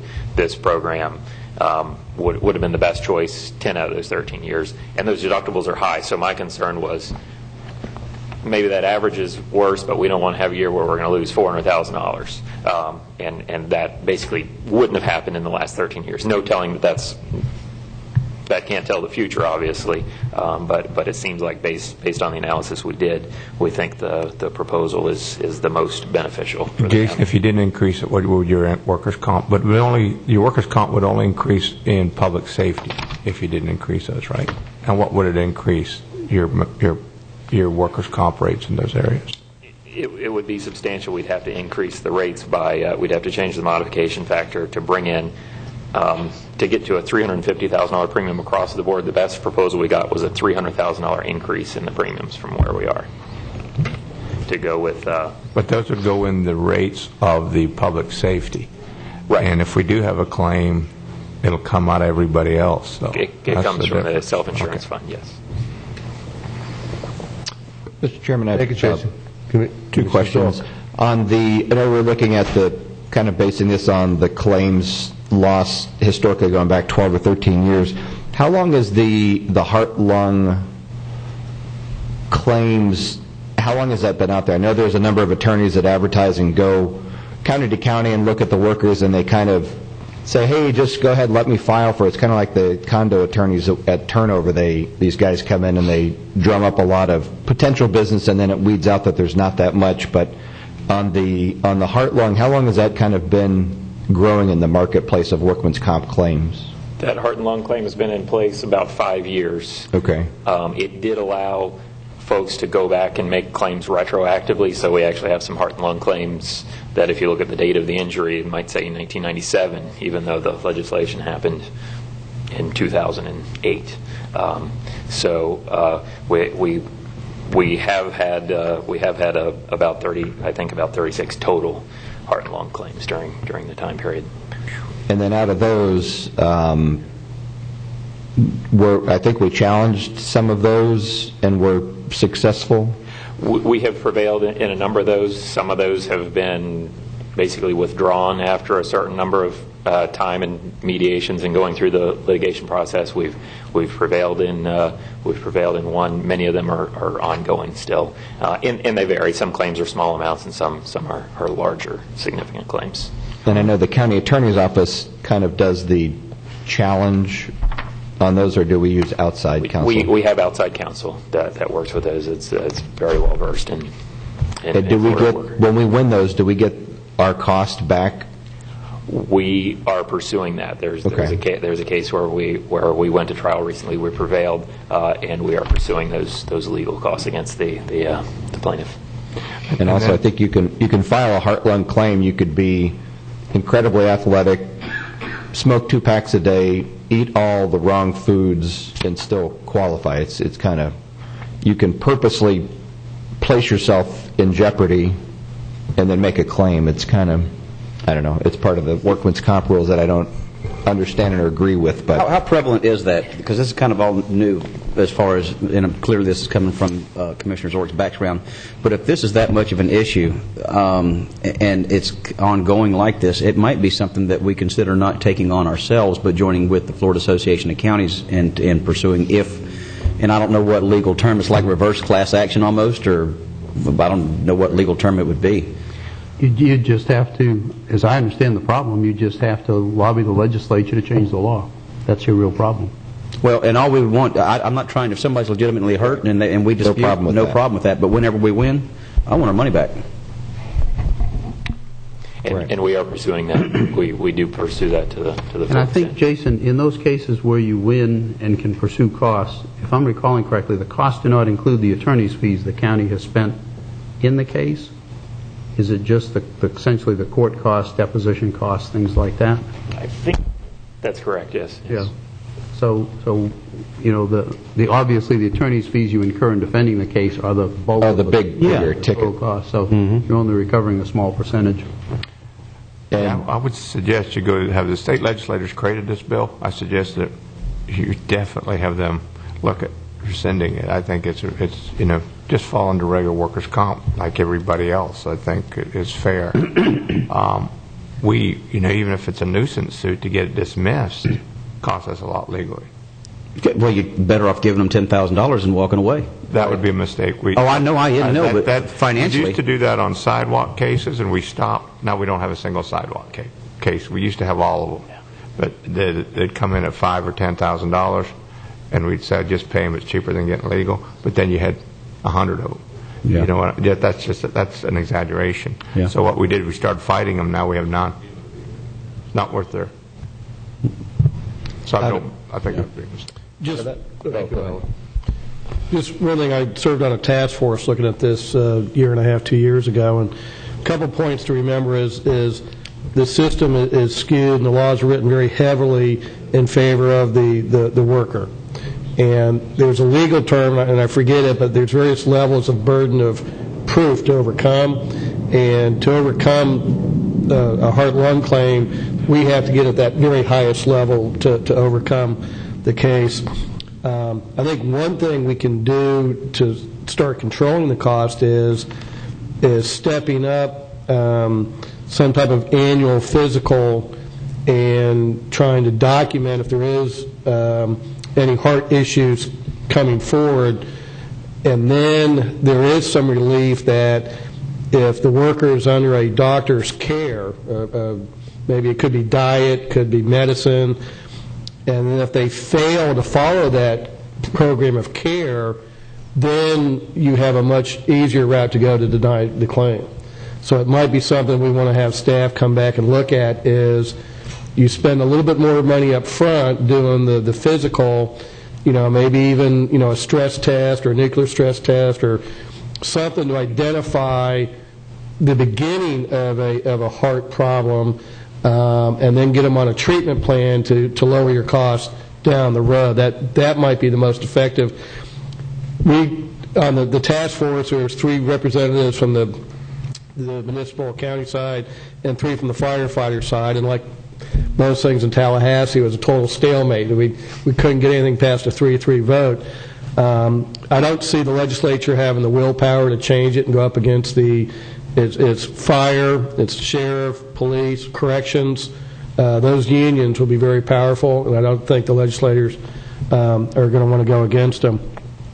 But and Commissioner Zork, to your question, you could have a guy that did all the wrong things, and he or she is off in Colorado on a ski trip and have a heart attack. That heart disease is presumed to be worker related. So it is a very broad, and some states now even including breast and ovarian cancer as work-related illnesses. So it's getting almost out of hand in some areas. So it is a burden. But I think our best option is to be more proactive on the preventive side, get them on a treatment program. One, that'll maybe stop the heart attack from happening, and 2, if they don't follow the treatment program, then your options for appeal are much higher. Right. And these, just to quantify so people know, if you have to pay one of these are big payouts. They can reach into several $100,000. Right. No, I like that the preventative, and they probably have some. You would think they'd have some annual checkup, but for those that can file under this would be are pretty perfunctory, right? Like how you're breathing, prescriptive that would identify these things, so that this is what you need to do to stay healthy, and if they don't follow it, that can become part of the. Right.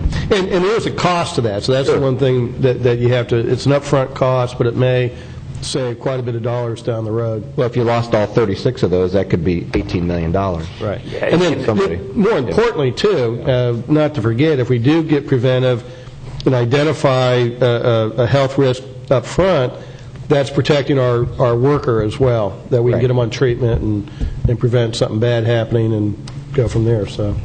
Right. And with that, I'll move staff recommendation for the property casualty insurance. Second. Motion on the floor by Commissioner O'Brien, seconded by myself. Any further discussion? All in favor? Aye. Opposed? Motion carries unanimously. Thank you.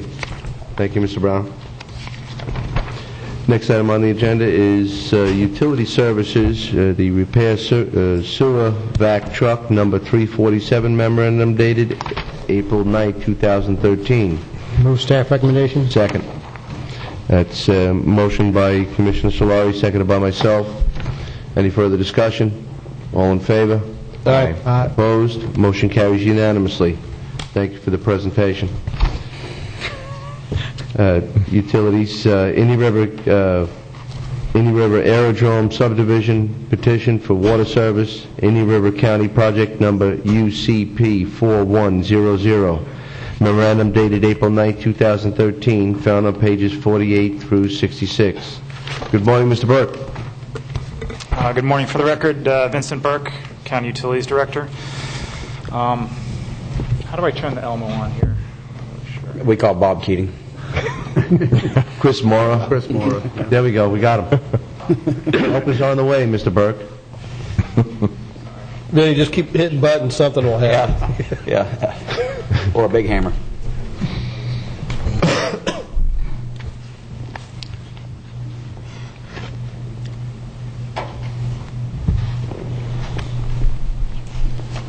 This was also included in the backup of your documentation, but we're here to present a recommendation to move forward with engineering and for the survey work.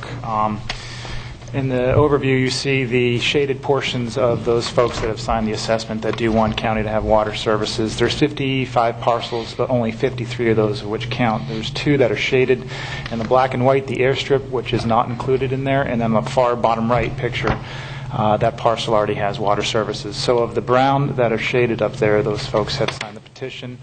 About 35 out of 53 to give us 66% to move forward with that. So staff is looking for a board recommendation to move forward with the engineering and the survey work. There's one thing that I would like to point out, and the way that it's written on here in the recommendation is the third line there where it says we work with one of the approved survey consultants. I apologize for that, but we would like to pull that recommendation and not go through the county surveyor using a survey company that's on the continuing services, but to allow utilities to go out and shop the job, if you will, to get 3 prices for the survey groups.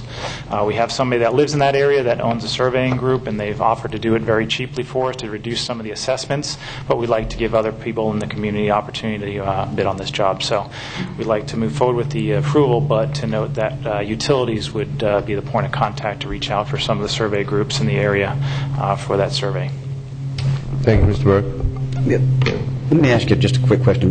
Vincent, is there by chance reuse close to this? We do have a reuse line on 82nd, which is on the far right side of the picture there. So, yes. I'm going to be getting with you on, and the county administrator, just in speaking about being a little more proactive in laying this and other utility lines more, but I won't bring it up too much right now, but how much more would it cost to lay purple pipe? And I'm not trying to put this on the people here if they don't want it necessarily, but I'd like to see us lay reuse at the same time for this community. Even if they may want to keep the air, I don't even know if the airstrip's irrigated.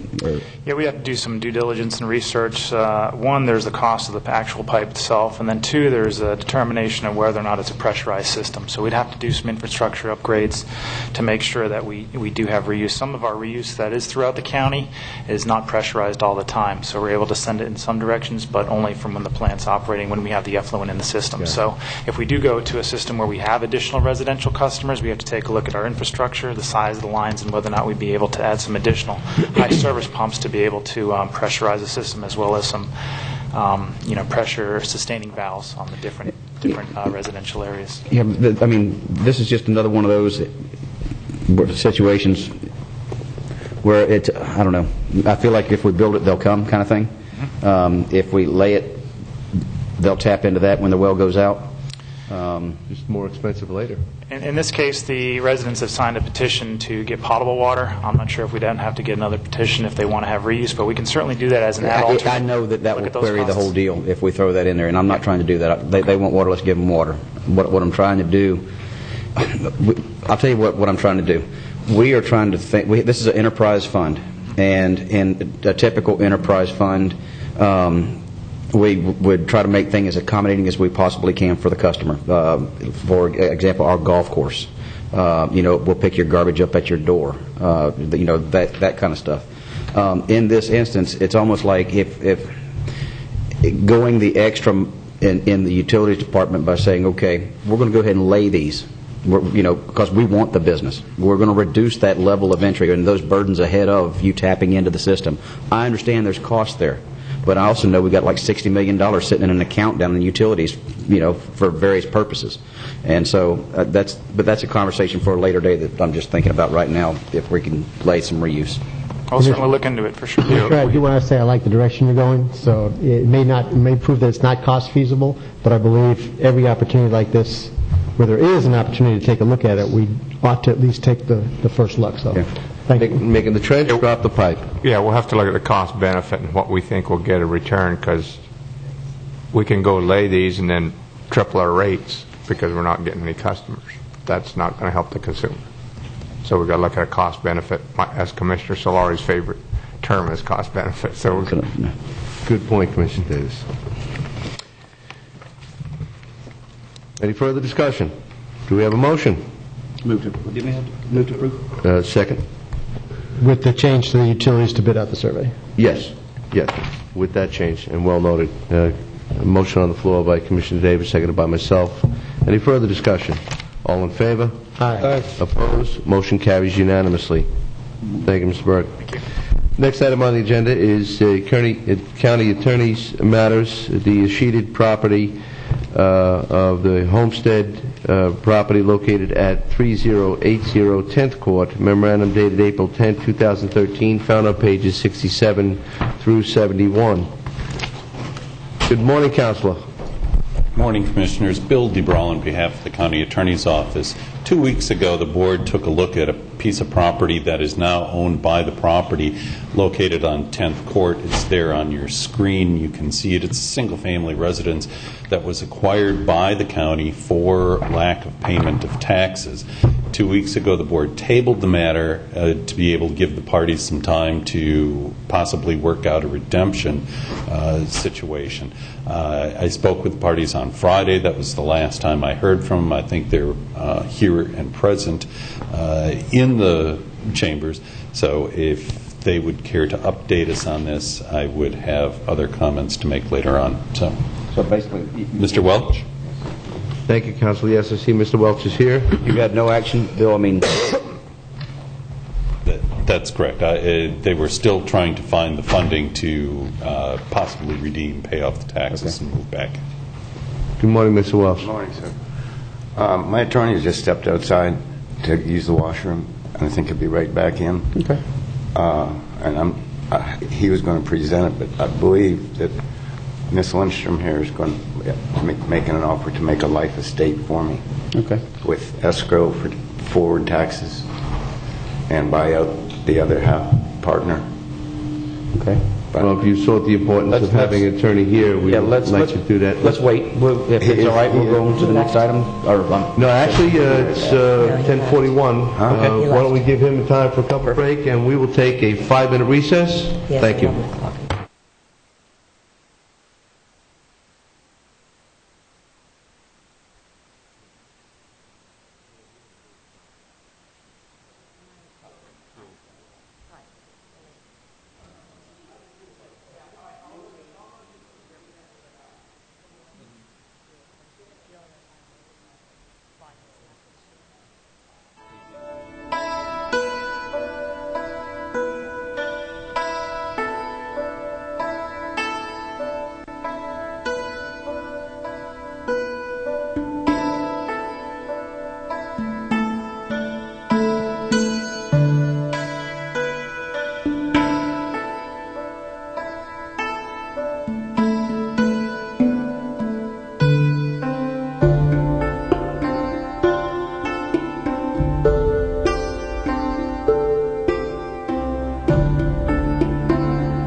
Software.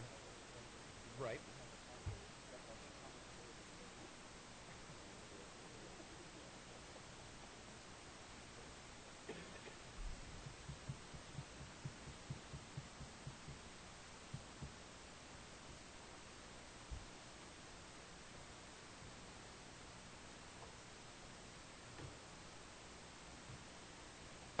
The meeting is now called back to order. Commissioners, I think we've got an agreement worked out. Ms. Helene Lindstrom has stepped forward and offered to pay the taxes on behalf of the two prior owners, St. Lucie Investments and Mr. Welch.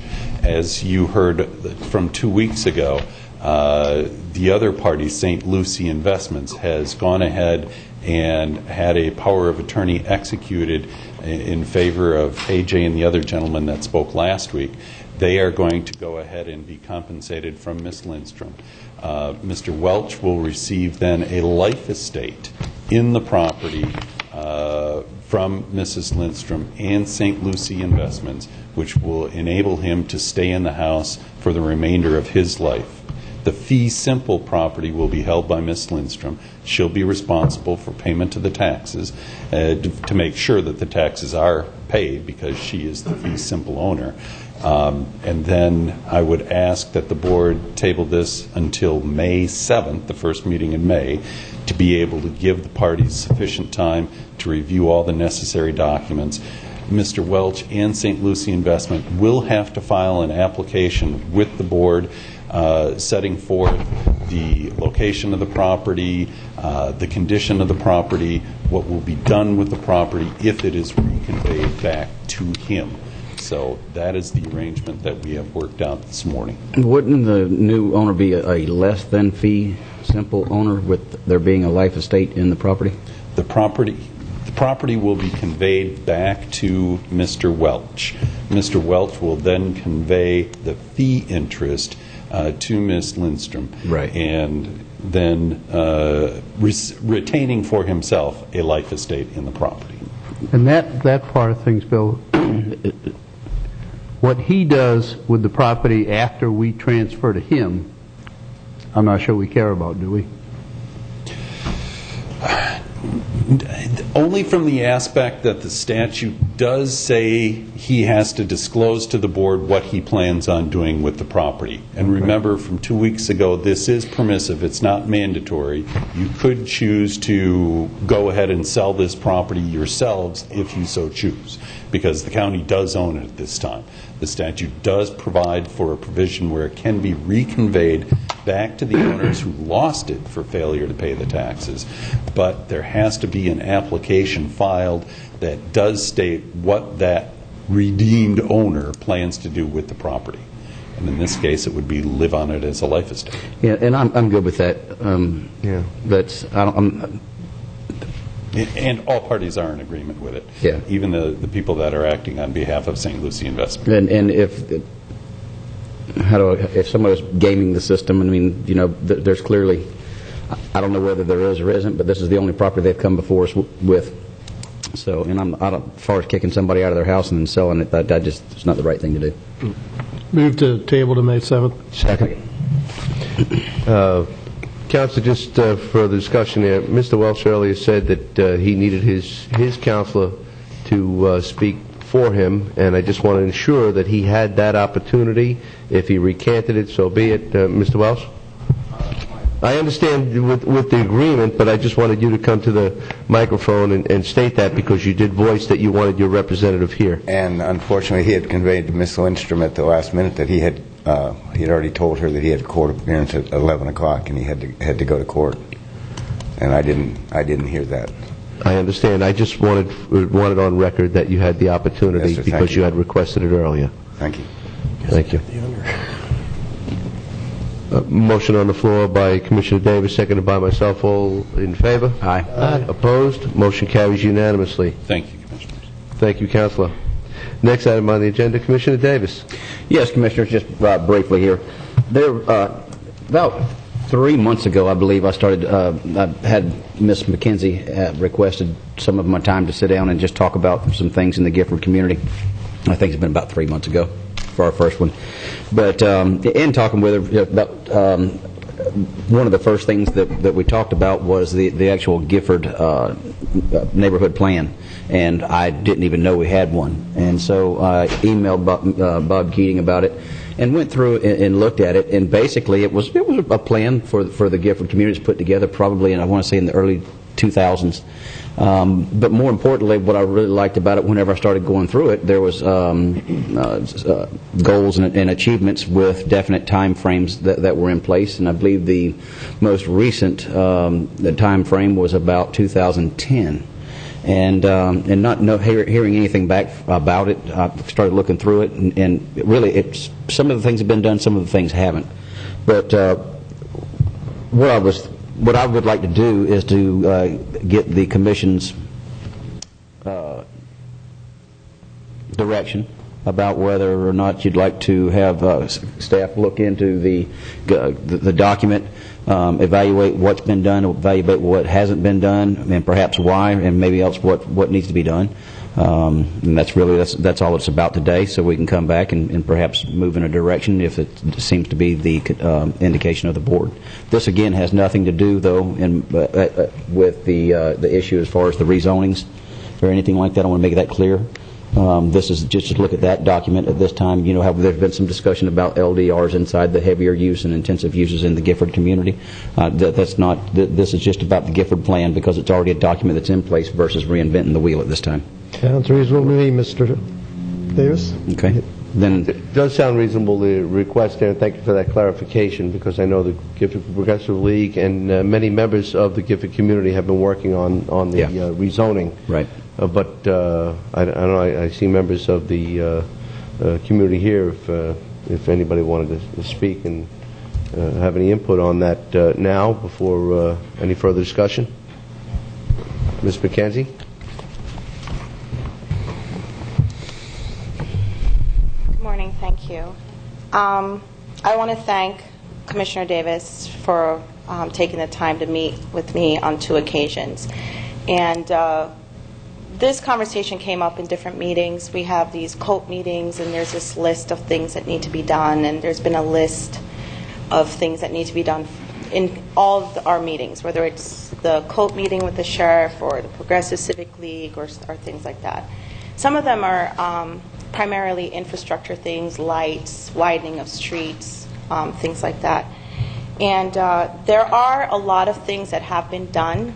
Mr. Beard has been very gracious also to work with us on some park equipment that we needed. We've worked with Commissioner Davis in Parks and Recreation to update the baseball field. I mean, things that are brought to the county's attention, we've got like really great cooperation on. However, the Gifford Neighborhood Plan, we're doing bits and pieces. We do a little bit over here, and then a little bit over here, and then other things are falling, not into the list of things that need to be done. The one thing that I did want to speak to on the Gifford Neighborhood Plan is that it was written in 2002. There are some things there that don't necessarily reflect today. For instance, our census population went from 6,000 to 9,000. We've had a hurricane, we've had a recession, we've had some differences in the housing market there. We've had some changes in vacant land usage, and the county buildings that are now there now replace some of those demographics or usable space or things like that. Because of the discussion and the things and the quality of life and the issues that have been happening in Gifford,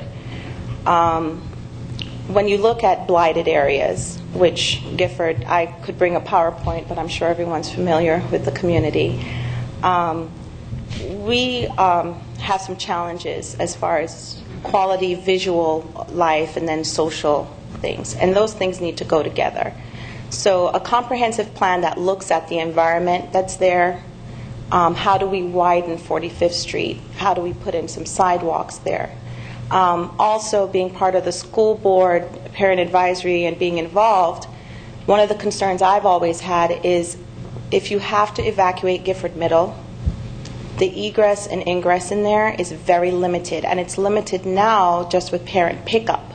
And so just down the street, there's a little road that you can come in at, and then there's not enough road on one space.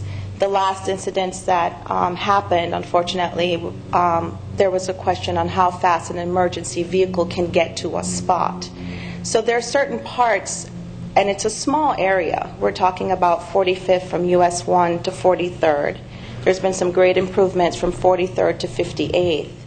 But the drainage that's there, that's open, is being used as an escape route if someone needs to move quickly. I want to say, being a user of the goal line, that's great for the community. I mean, that goal line is just invaluable to getting people around and what they need and things like that. And we've done pieces, but I think at this time we're trying to look at a comprehensive piece. The other part of that equation, though, is when you try to correct issues in a blighted area, to look at the gaps. What are we missing? We're missing a lot in that area. We have the buildings and the facilities. We have the pool, we have the park, we have GYAC, we have St. Peter's. But when we start looking at those pieces, they're only serving 200 kids apiece. So are we really reaching where we need to reach? Does there need to be more commitment to our recreational programs? Do the doors need to be open past 5 o'clock Monday through Friday and on the weekends? Mr. Beard and I have had some conversation about the money that's been invested in the community center. And one of the things that he expressed was he wanted to see more quality of life, positive talent shows and recitals and things like that, and just felt like that wasn't being brought to the table.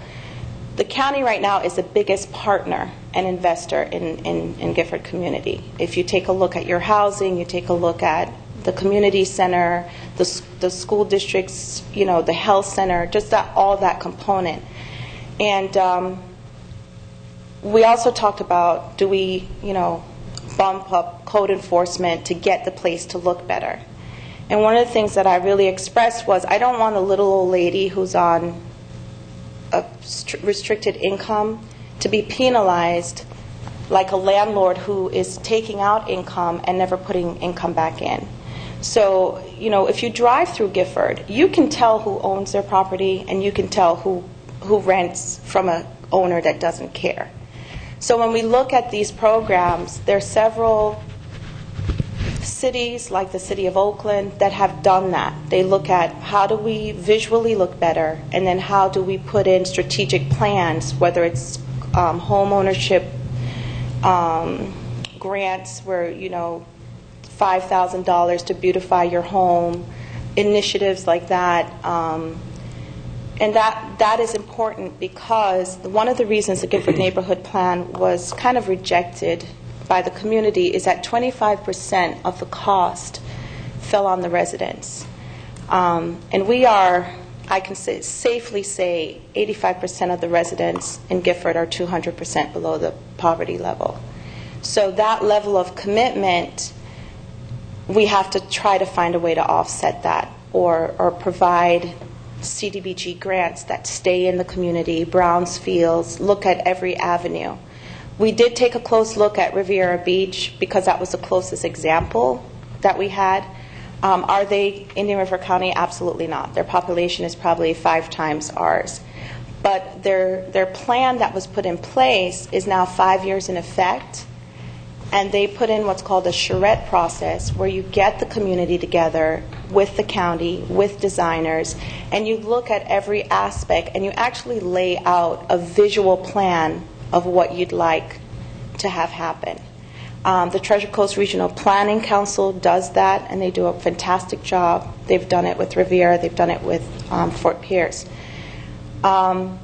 If it's possible that could be included in the update where we actually have visuals of, what 45th would look like, and then you have your business owners come on board with what your building should look like. What do we want you to present in our community? Because poverty is not, it's like a spirit that creates an environment. And if you change the environment, I think people rise up and feel better. If I have a nice home and my home next door doesn't look so good, it doesn't motivate me, it demotivates me. So those are the components that I'd like to bring to the table. Find out what other support is available so we can bring in the necessary nonprofits to fill in the social issue aspect, to engage in conversation with everyone in the community. There are a lot of proactive members that do want to come on board that have not been part of the regular group that would like to bring some positive programs to address the issues with the kids and still take care of our seniors. And I think that's everything in a nutshell. So thank you for the consideration. And again, when you look at the neighborhood plan, we do need to look at the changes, the numbers that need to go into that, the changes in population, the fact that the vacant buildings have increased because of the hurricane, and buildings that haven't been done. And we want to build Gifford. We've been tearing down just everything we can possibly find.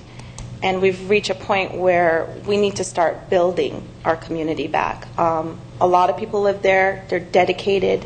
It's a great community. Everybody does the Gifford Wave, whoever drives down the street. And we'd like to take ownership and responsibility, but in order to have responsibility, you have to have the ability to respond.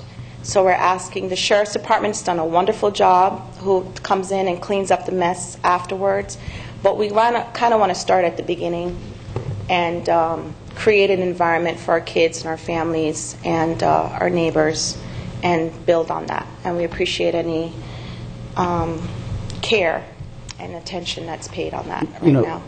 Kind of, in addition to what, and I just thought about this when you were sitting there talking, you mentioned to me that, the population of Gifford is changing. Now there's a lot more outsiders coming in from different areas. And quite frankly, you feel that's responsible for a lot of the... That's part of the disconnect, but we have... There's not one single point of failure. Right. It's very complex and it's very layered. But the connection that used to happen, because we knew who was there, for instance, housing, when Victory Park in Orangewood was renovated, most of the residents there were moved out.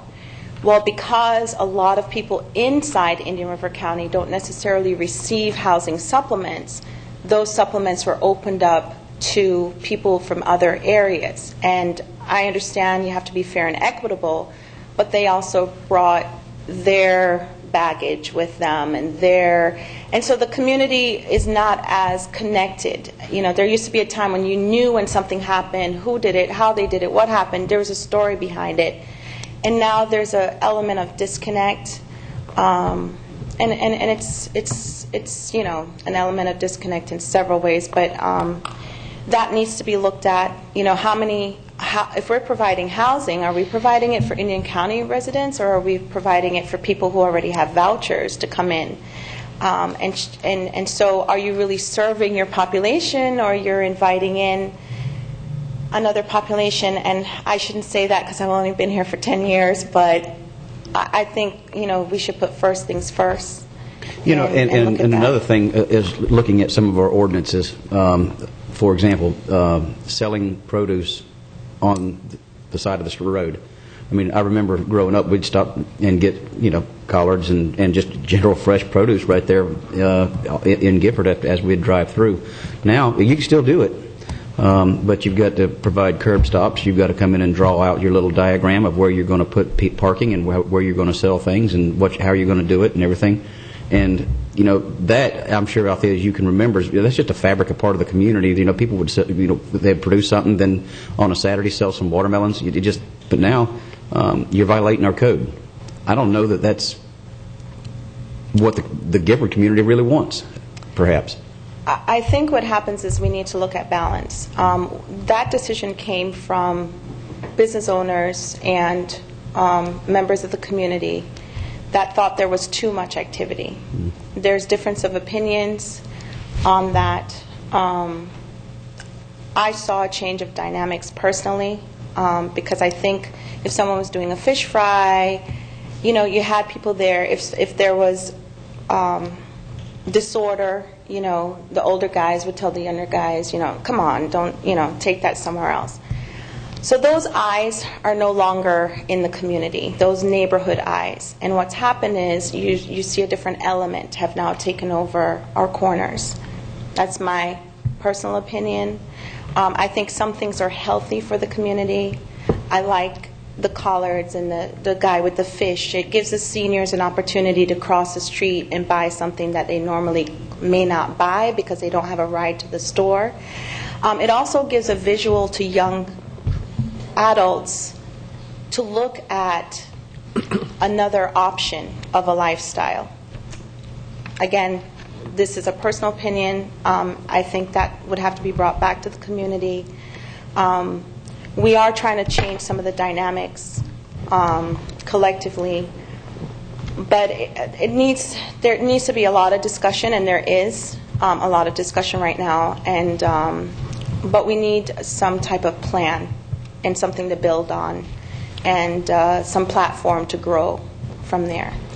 Well, I think we've got the support of the commissioners here. I don't know if we need a formal vote to bring back an update of where we are on the Gifford plan. There's a copy of it inside the commission office for those that'd like to read it. About 76 is the actual evaluation of it, page 76, I think, which I found very interesting. And then once we get that done, then we'll figure out the direction that is the most appropriate for us to begin moving. Can I add one last component? The original plan was written by and with the recommendations of an organization called the Coalition of Attainable Homes.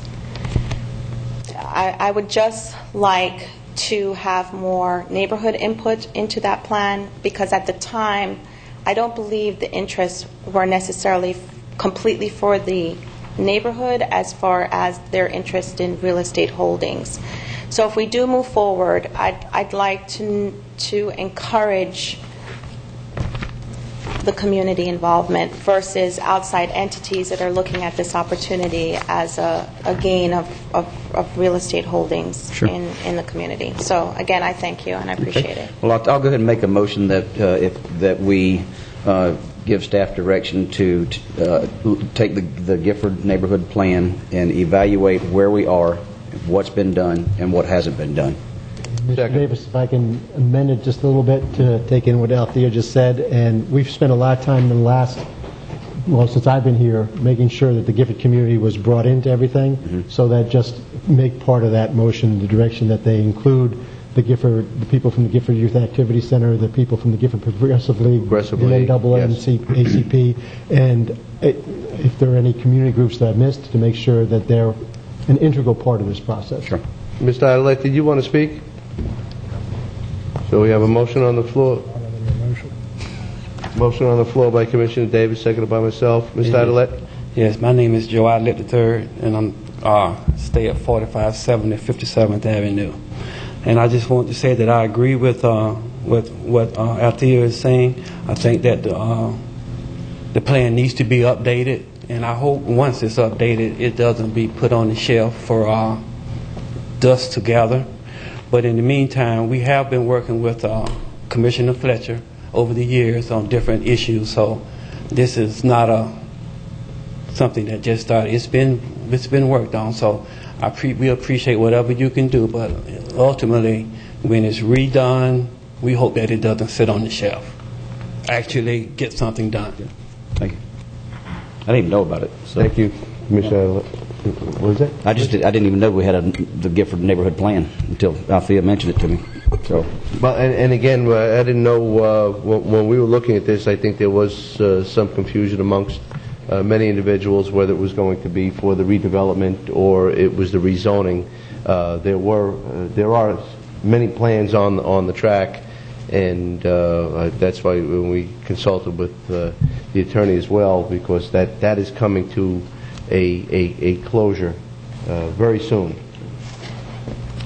Okay, motion on the floor by Commissioner Davis, seconded by myself. All in favor? Aye. Opposed? Motion carries unanimously. Gentlemen, meeting adjourned.